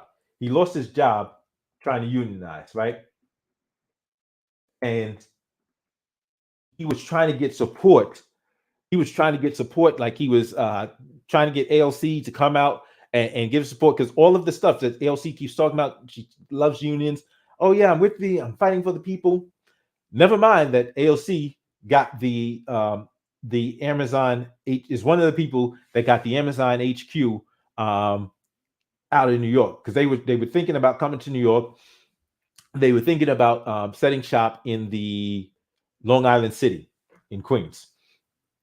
So, he was like wanting her to provide some more support, wanting her to come out, and she's like, she didn't show up, didn't provide support. So Crystal Ball, from, she got a show with Crystal and Kyle, and Breaking Points with Sagar and Janetti. I may have mispronounced his last name, but they've got, she's big on YouTube.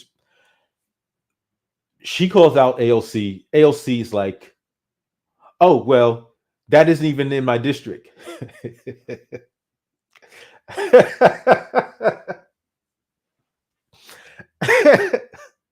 It's funny for several reasons. Okay. So AOC's defense is that this warehouse isn't in her district. But they're saying, hey, but a lot of the people who work there are in your district.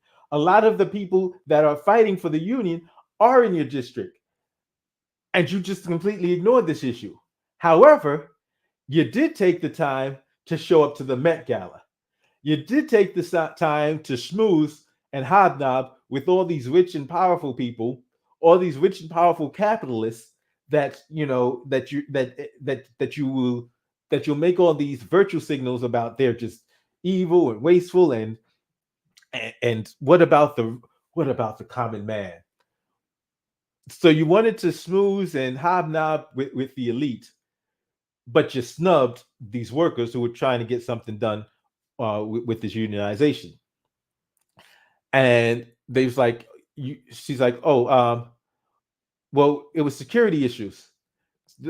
And so somebody's like, wait, was it security issues or was it no? Because she said it was. She was. I think she said now it was a scheduling issue, and then she said somebody says, wait a minute. So now it was the scheduling issue because before you said it was a security issue, and so then she's like, no, it was both. And so then they're like, but you still managed to make it to the Met Gala. And then you go to the fact that yes, the warehouse isn't in her district, but guess what else wasn't in her district? The Amazon HQ, the Amazon headquarters that they were trying to get put in Long Island City, that also wasn't in her district. But she had no problem putting her nose in there and helping make sure that it didn't actually happen. And she actually crossed one of the unions because he passed away. But Hector Figueroa, who was the president of 32 BJ SEIU, he actually like he was furious. He was furious about this because he was like, "This is crazy! Like this would have been such an opportunity for jobs. For so many more jobs would have happened had Amazon HQ been able to set up shop in Long Island City."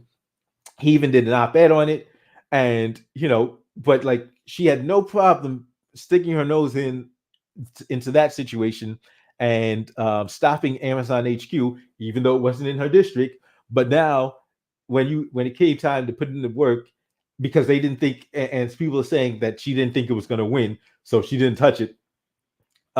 She didn't show up to help Chris Smalls, but now that he's won, now she's going to go there for the photo ops because she's up for re-election this year. Of course, of course. No, the union is from scratch.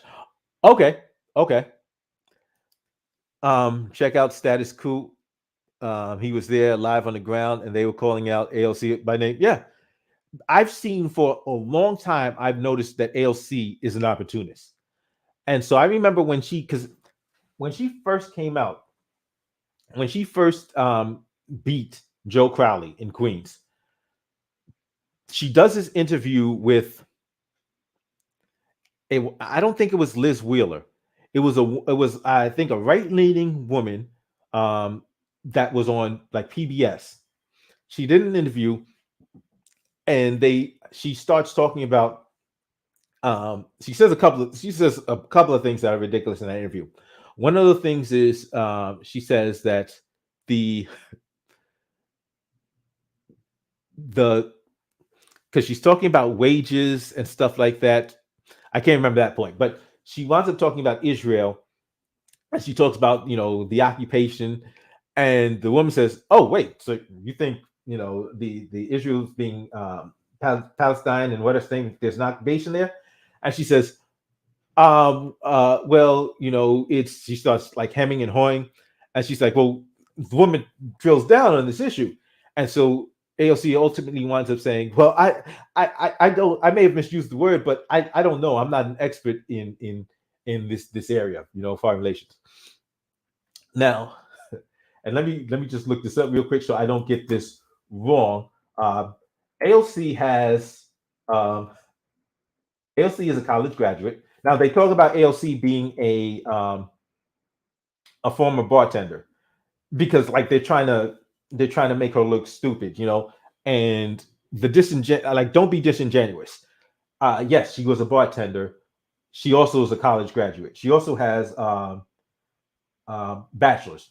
She has a bachelor's from Boston University, and let me pull up what's her. I want to make sure I get her major correct. Um, education. She's got a bachelor's. Come on, with education, education. So because she's got the bachelor's, she went to Boston University. So yes, she was a bartender, um, but she also had dealings, like she had interned for um, congressman. At which congressman she? I forgot the name of the congressman. Um, okay, so she has a bachelor's in economics and international relations. AOC has a bachelor's in economics and international relations, and after she like walks herself into dangerous territory with a comment on Israel, she then says, "Well, yeah, I'm not an expert on the issue." Wait, you've you've got a degree in international relations. Yeah, you kind of are, but okay. So it's at that point, people's like, "Oh wow, she's dumb," and I'm like, no, she's not dumb. She is calculating. I'm like, this woman is calculating as hell. I'm like, this woman is not stupid. Stop it. Stop. Like, and it's this tendency to just automatically assume that attractive women are dumb. Like, it's ridiculous. It's beyond stupid. But it's why so many dudes wind up getting played by a good looking woman, because they assume a good looking woman can't have a brain. This woman is incredibly shrewd. She is her and if you even look at what her bartending, why she was doing in bartending, you'll be like, wow, she is not a dummy by any stretch of the imagination. By any stretch of the imagination. But she has a bachelor's in economics, public relations, and she knows. I mean, she's like media. Her media savvy is incredible. She has a amazing command of social media, but she also knows how to control traditional media. So she carefully handpicks who she deals with, who she interacts with, who she has, what shows she goes on, and you'll watch when she's there. There's like no pushback. She will not go into a circumstance, into an interview where she's going to get any kind of hostility. She makes sure she's always going for friendly interviews.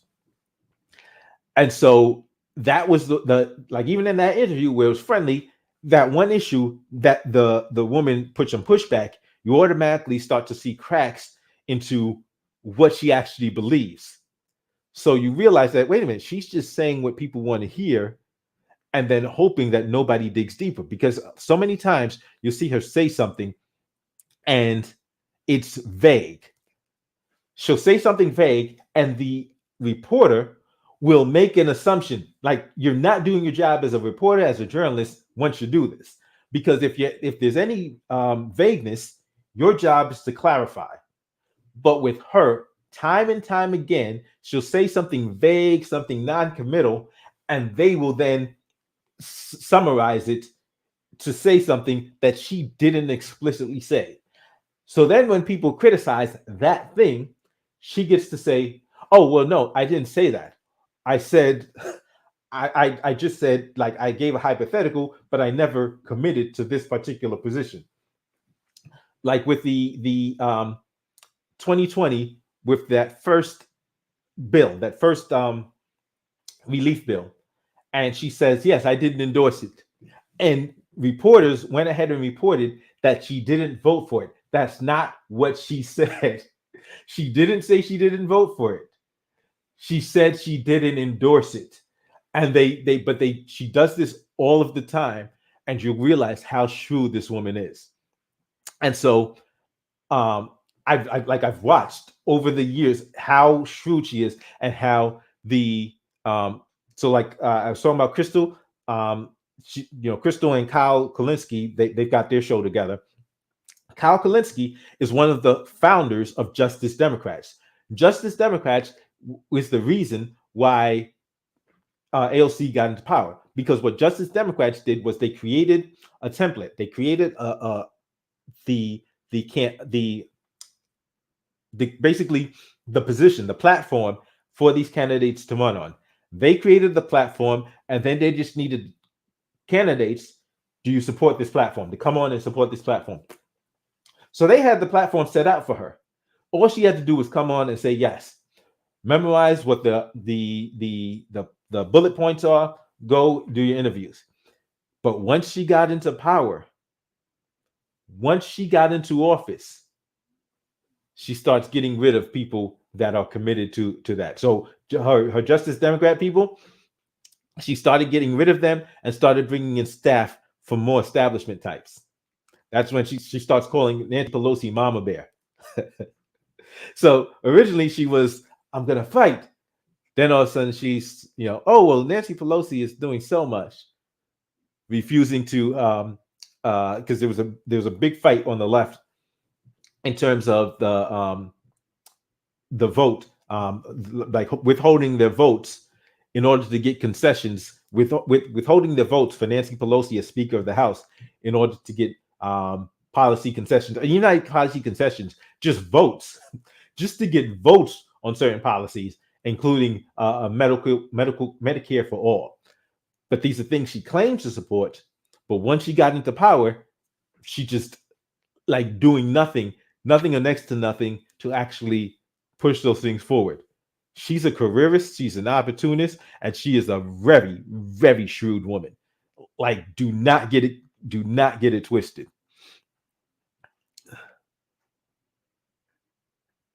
No,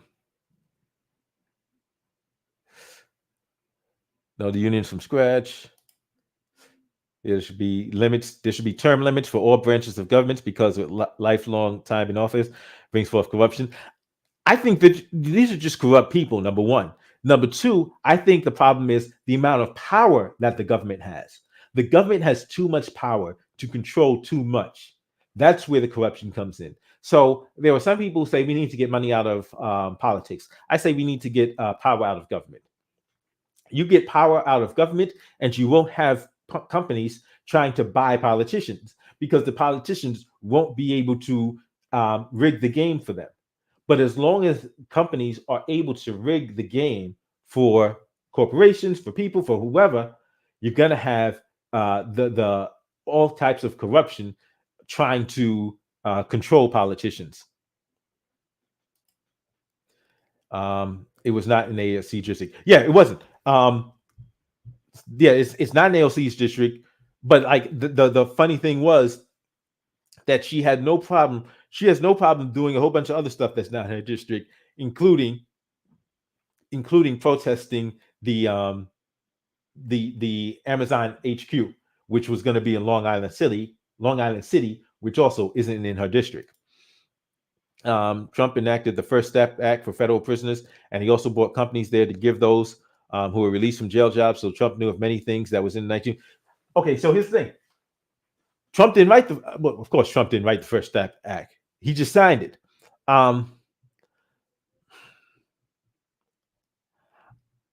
believe Tim Scott was one of the authors of the First Step Act. Let me double check. I believe Tim Scott was one of the authors of the First Step Act.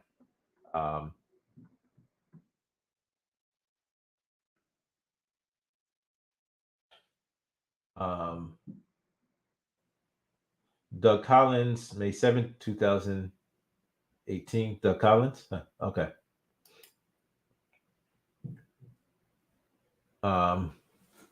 So here's the thing, though, because here's what you got to see. Every time they asked Trump every time he talked about the 94 crime bill, he'd say, oh, yes, and, Biden, put the 94 crime bill and was horrible, did horrible things. No specifics. No specifics. When this dude can't name a specific thing about the crime bill, that indicates to me that he doesn't know what's in it. And Trump demonstrated his lack of knowledge of policy throughout his entire administration. Like, he wasn't concerned with policy. He didn't want to know policy. What he wanted to know, his focus was on, was the money. So that's why a lot of people with money like Trump's presidency, because hey, it was good for their bottom line. I get it. And so as long as people are hitting, as long as he's doing what's right to make sure that their money is right, that cutting corporate taxes, and I don't mind that stuff. It's the fact that he had no, like, as far as other things go, he wasn't serious about them. And so the fact that he was like virtually incompetent in getting so much stuff done was a benefit until the pandemic, because that was the one scenario. Because normally the government is the problem. Normally the government is just creating the problem. It's doing stupid stuff that's wreaking havoc on our lives. When the pandemic hit, you needed the government to actually take some proactive and preventative measures that Trump didn't do, because Trump was like, okay, number one, I don't know what the hell I'm doing. Number two, I'm more focused on my poll numbers than actually solving problems. So I don't want to test. I don't want widespread testing, because if we do widespread testing and we see that a lot of people are infected, people are going to get scared. It's going to make me look bad. Not realizing that widespread testing was essential to being able to get out ahead of it.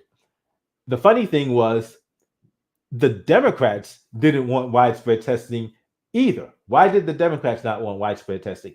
Trump didn't want widespread testing because he didn't want the raw numbers of infected to get out. Democrats didn't want widespread testing because they didn't want the CFR getting out. They didn't want the case fatality rate being revealed. They didn't want it to be revealed how many people, because with the numbers, they wanted the death toll as the only number in our mind. But if we get to see how many people are actually surviving, if we're finding out, wait a minute, you mean like this many people have it and they're not dying? Oh, people aren't as scared. The Democrats in 2020 wanted us to be scared, just be scared out of our minds. They needed us to be scared out of our minds.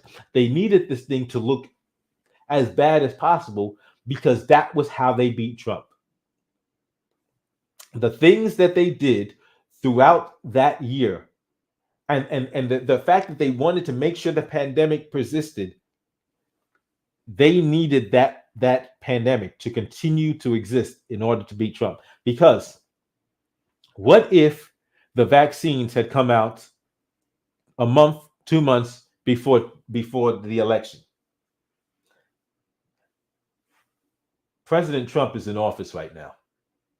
I'm telling you, if the vaccines came out a month, 2 months before the election, a month before the election, President Trump is in office right now, second term. But do you remember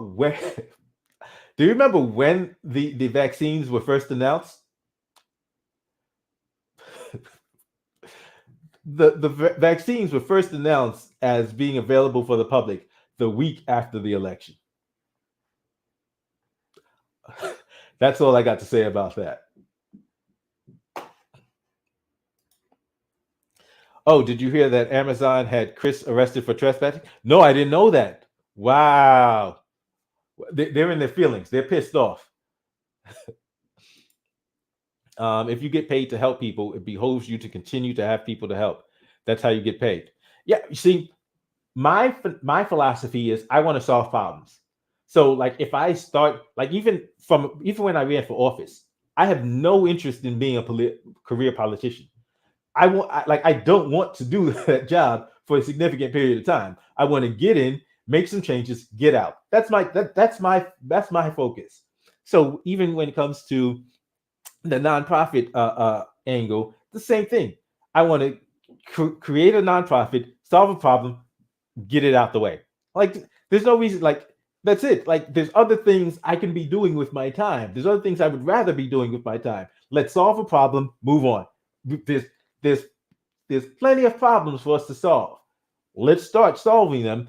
Move to the next problem. Okay, how can people send me information? My in fact, let me put my email in the chat. Um, let me put my email in.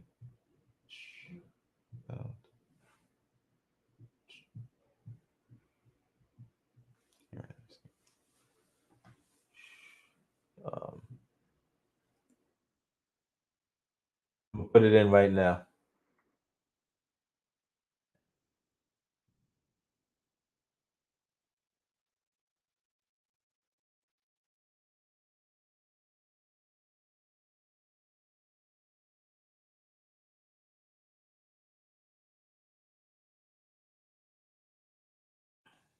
It's in the chat right now. AOC district is in Queens, and she said that there was scheduling conflicts to appear, but offered other support. What that is, I don't know. Yeah, it's she's like I said, she's a very shrewd woman. She knows.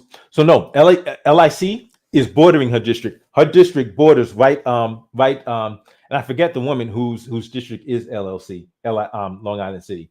But yeah, her district borders LIC. And so that's why I looked at it. I said, wait a minute, that's funny. You got involved in that, and it's not your district. Yeah, because her district is in Queens and part of the Bronx. Is it Parkchester? Yeah, Parkchester is one of her districts in the Bronx. I think AOC has the best intentions, but as time goes by, she's being influenced much. I'm telling you, I saw it from that first interview.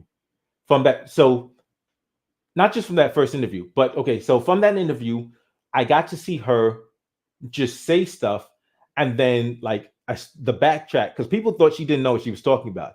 And I said, no, she realized that she was about to make a potentially powerful enemy. She didn't want to commit to that position. So then she feigns, oh, I'm not an expert.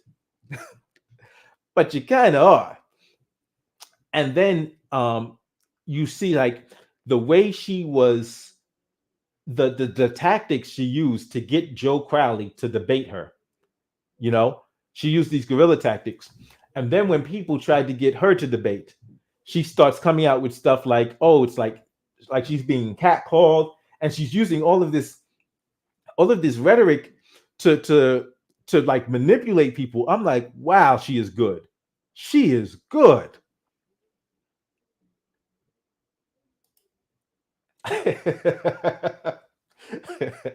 Listen,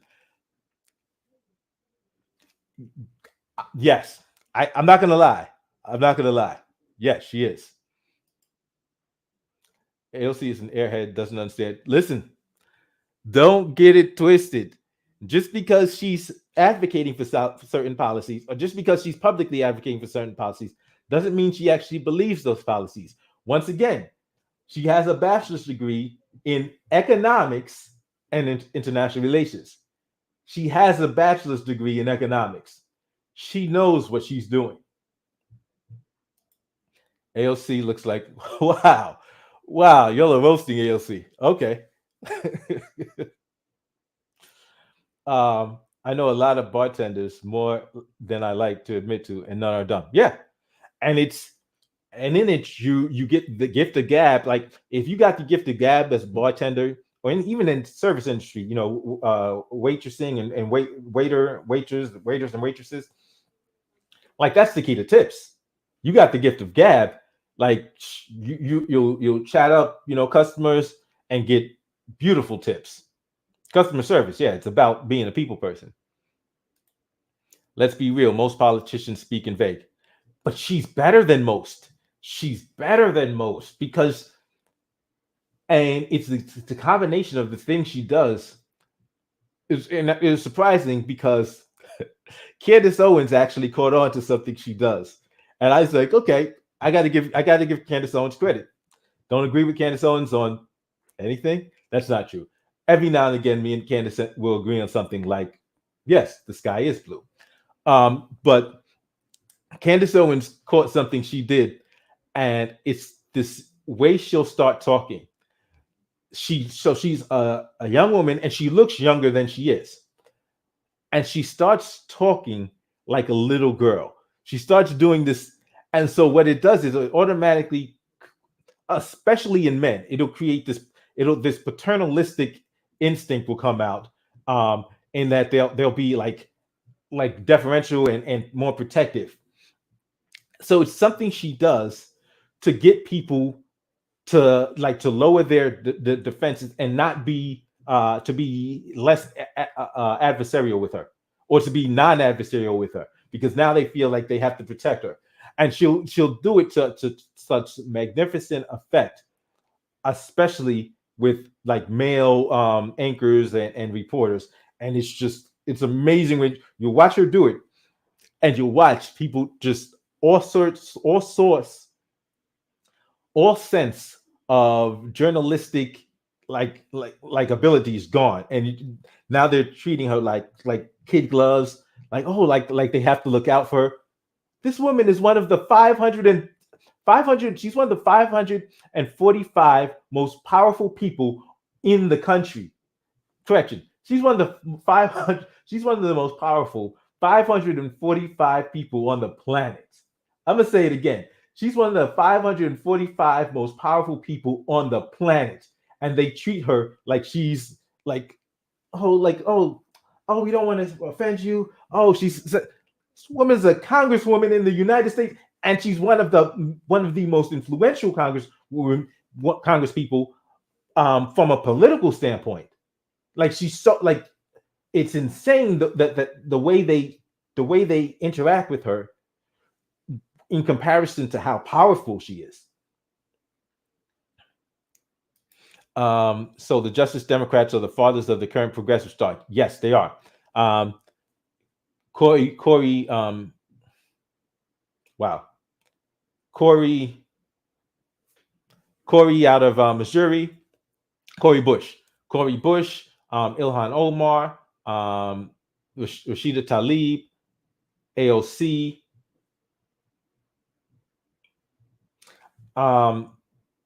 Ayanna Pressley. I think she was in office and then they endorsed her, but there's like these others, especially those three. Corey Bush as well. Corey Bush was like the original justice Democrat candidate. My feeling about Corey Bush is that she believes what she's talking. And let me tell you why I say that. Because Corey Bush did, like, especially in her first run, she didn't duck adversarial interviews. It cost her, but she didn't duck it. She really believed it, and so she had no problem going into hostile territory. So there's this interview with her interviewing with a reporter from Fox News, and in it, she gets creamed. But I respected that she actually had the interview, because if you believe it, you should be willing to go toe to toe with somebody who isn't doesn't agree with where you're at already. But Ilhan Omar, Rashida Tlaib, AOC, they all, Justice Democrat candidates. That's one of the reasons I F with TYT. He doesn't seem that they're legitimate, and only legitimate person on the show is Dr. Rashad. That's one of the reasons I with TNT.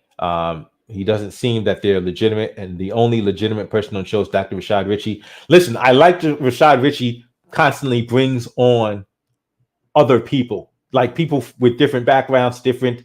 I like seeing that. So, like, I've seen him. He had Tatum on. Oh, and he went easy on Tatum, because it's funny, because I'm pretty sure he sent, like, generally speaking, before you do one of those interviews, like, they're not just going to surprise you with what the topic is.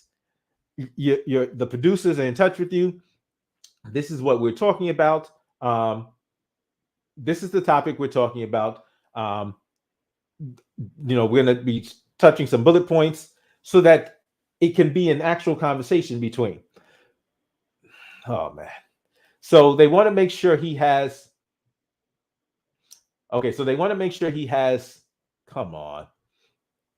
So they want to make sure he has the information, and they tell him it's going to be about.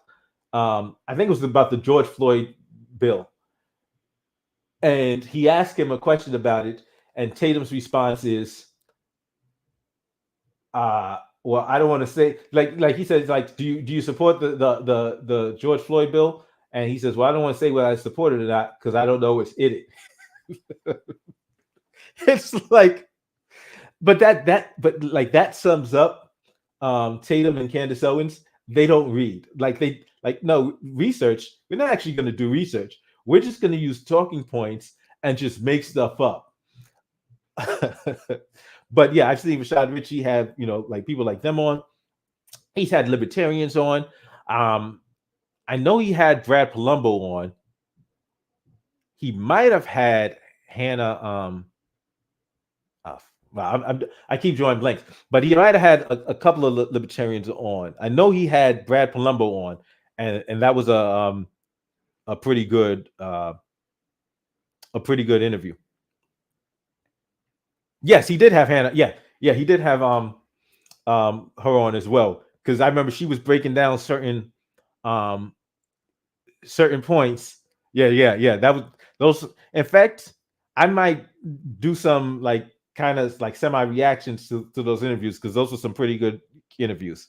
Yeah, you're right. Rashad Ritchie. I like that he engages with opposing and different viewpoints. Richie, sometimes he doesn't know what he's talking about, while other times he's right on the money. Yeah.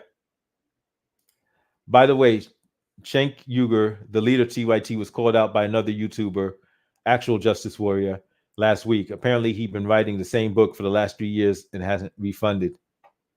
Wow. I've seen some stuff from Actual Justice Warrior. I'm not a fan.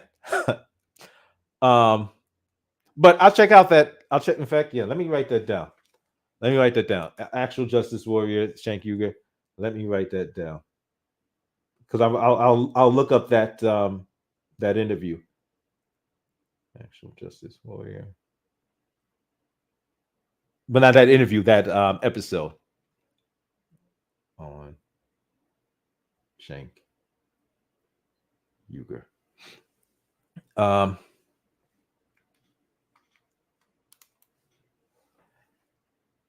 Leftists that still support AOC and Bernie Sanders are blind. Leftists will defend Bernie if he buy a fourth house, even if it goes against their message about 5-5, which is, and it was a real question. People I did a video maybe last year or the year before about why I don't like Bernie, why I don't support Bernie. And I talk about that, how he went on Fox News. It was Brett Baier and I forgot the other reporter's name. But they're questioning him, and they ask him about the whole taxes, because he wants the higher tax rate, and they're like, but you don't pay a higher tax rate. He said, well, I pay the taxes that I'm supposed to pay, and they're like, but why don't you voluntarily? If you think that it's immoral to pay this low tax rate, why don't you pay more? And he goes, well, why don't you pay more? And they're like, well, we're not advocating for this higher tax rate. You are. And so it's amazing, because if that's your position, why aren't you living in accordance with that position? And he has the multiple houses, and they say, but look, you made over $1 million with this book deal. And he's like, well, I wrote a good book and people like it, and so I think I'm entitled to earn that money. And it's like, okay, well, other people have done things that they think that they're entitled to earn money on. And this notion that there's no billionaires. So there's billionaires that exist off of intellectual property, like J.K. Rowling, like Kanye and Kanye and Jay-Z. Even though Kanye, it's also merchandise, right? Yeah, but it's you're not the only person that did something that it's only valid and legitimate when you're making money.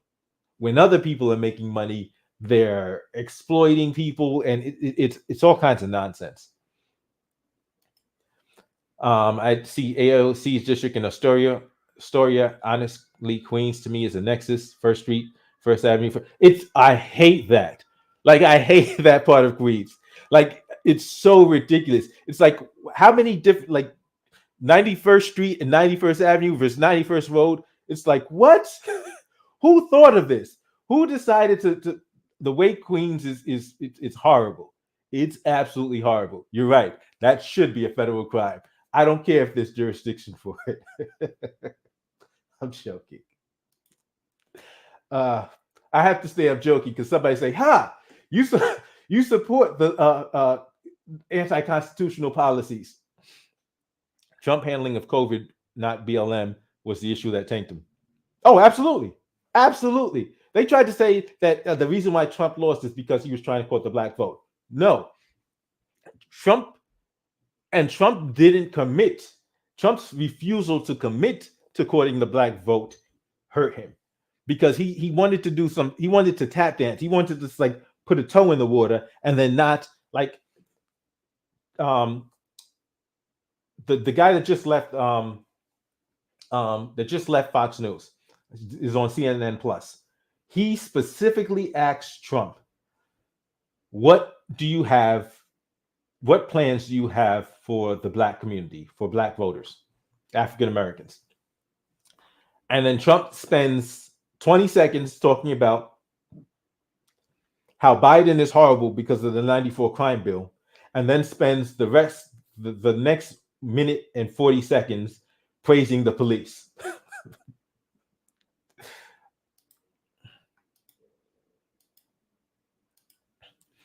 Trump's presidency is going to give birth to a DeSantis run. I hope it doesn't happen. Oh no, DeSantis is trying to do it. When did I want to say like a year ago? It's been some time. It's not like a recent interview. I want to say like a year ago. But he was talking about the George Floyd policing bill. Chris Wallace, yes. I know he had Rob Smith. Okay, I didn't. Yes, he did have Jesse Lee Peterson on. That was so. Yeah, he wound up kicking him off. He wound up kicking him off because Jesse Lee Peterson is just so stupid, and it's astounding how many people like will treat Jesse Lee Peterson as if he's like as if he has any legitimacy. He's just it's absurd. It's absolutely absurd. Chris Wallace, Chris Wallace asked him point blank, "What do you have? What plans are you do you have for the black community?" It was. But I want to thank everyone for coming out, checking out the stream. If you don't already, in fact, if you didn't already hit the like button, you can hit the like button now. Please feel free to. I'm gonna look up that actual Justice Warrior thing. I'm gonna watch some Rashad Ritchie because I remember when he had done some of those interviews. I said, I should do some videos on them. And I do think they were some pretty good videos. I think I'm gonna go ahead and do that. Break those some of those interviews down. His son-in-law was the point person for all the BLM stuff, as well as Jared. And his thing, I think about Jared. Jared was an advocate for criminal justice reform, and my opinion is that it's because Jared personally experienced that. So Jared's father went to federal prison, and I believe firsthand he got to experience that. And I believe that's why Jared was so why he was such an advocate for criminal justice reform, because he got to firsthand experience that. The real question is, Caitlyn Jenner going to invite Jesse Lee Peterson to debate? That would be a mess. That would be a mess. JLP is a meme and everyone knows it. The Democrats said they would not commit to any bills just for blacks, yet they do some. Exactly. Exactly. Amazing. Have a good one. Thanks everyone for checking out the stream. Um, yeah. Enjoy the rest of your day. Have a good one. I'll see you next time.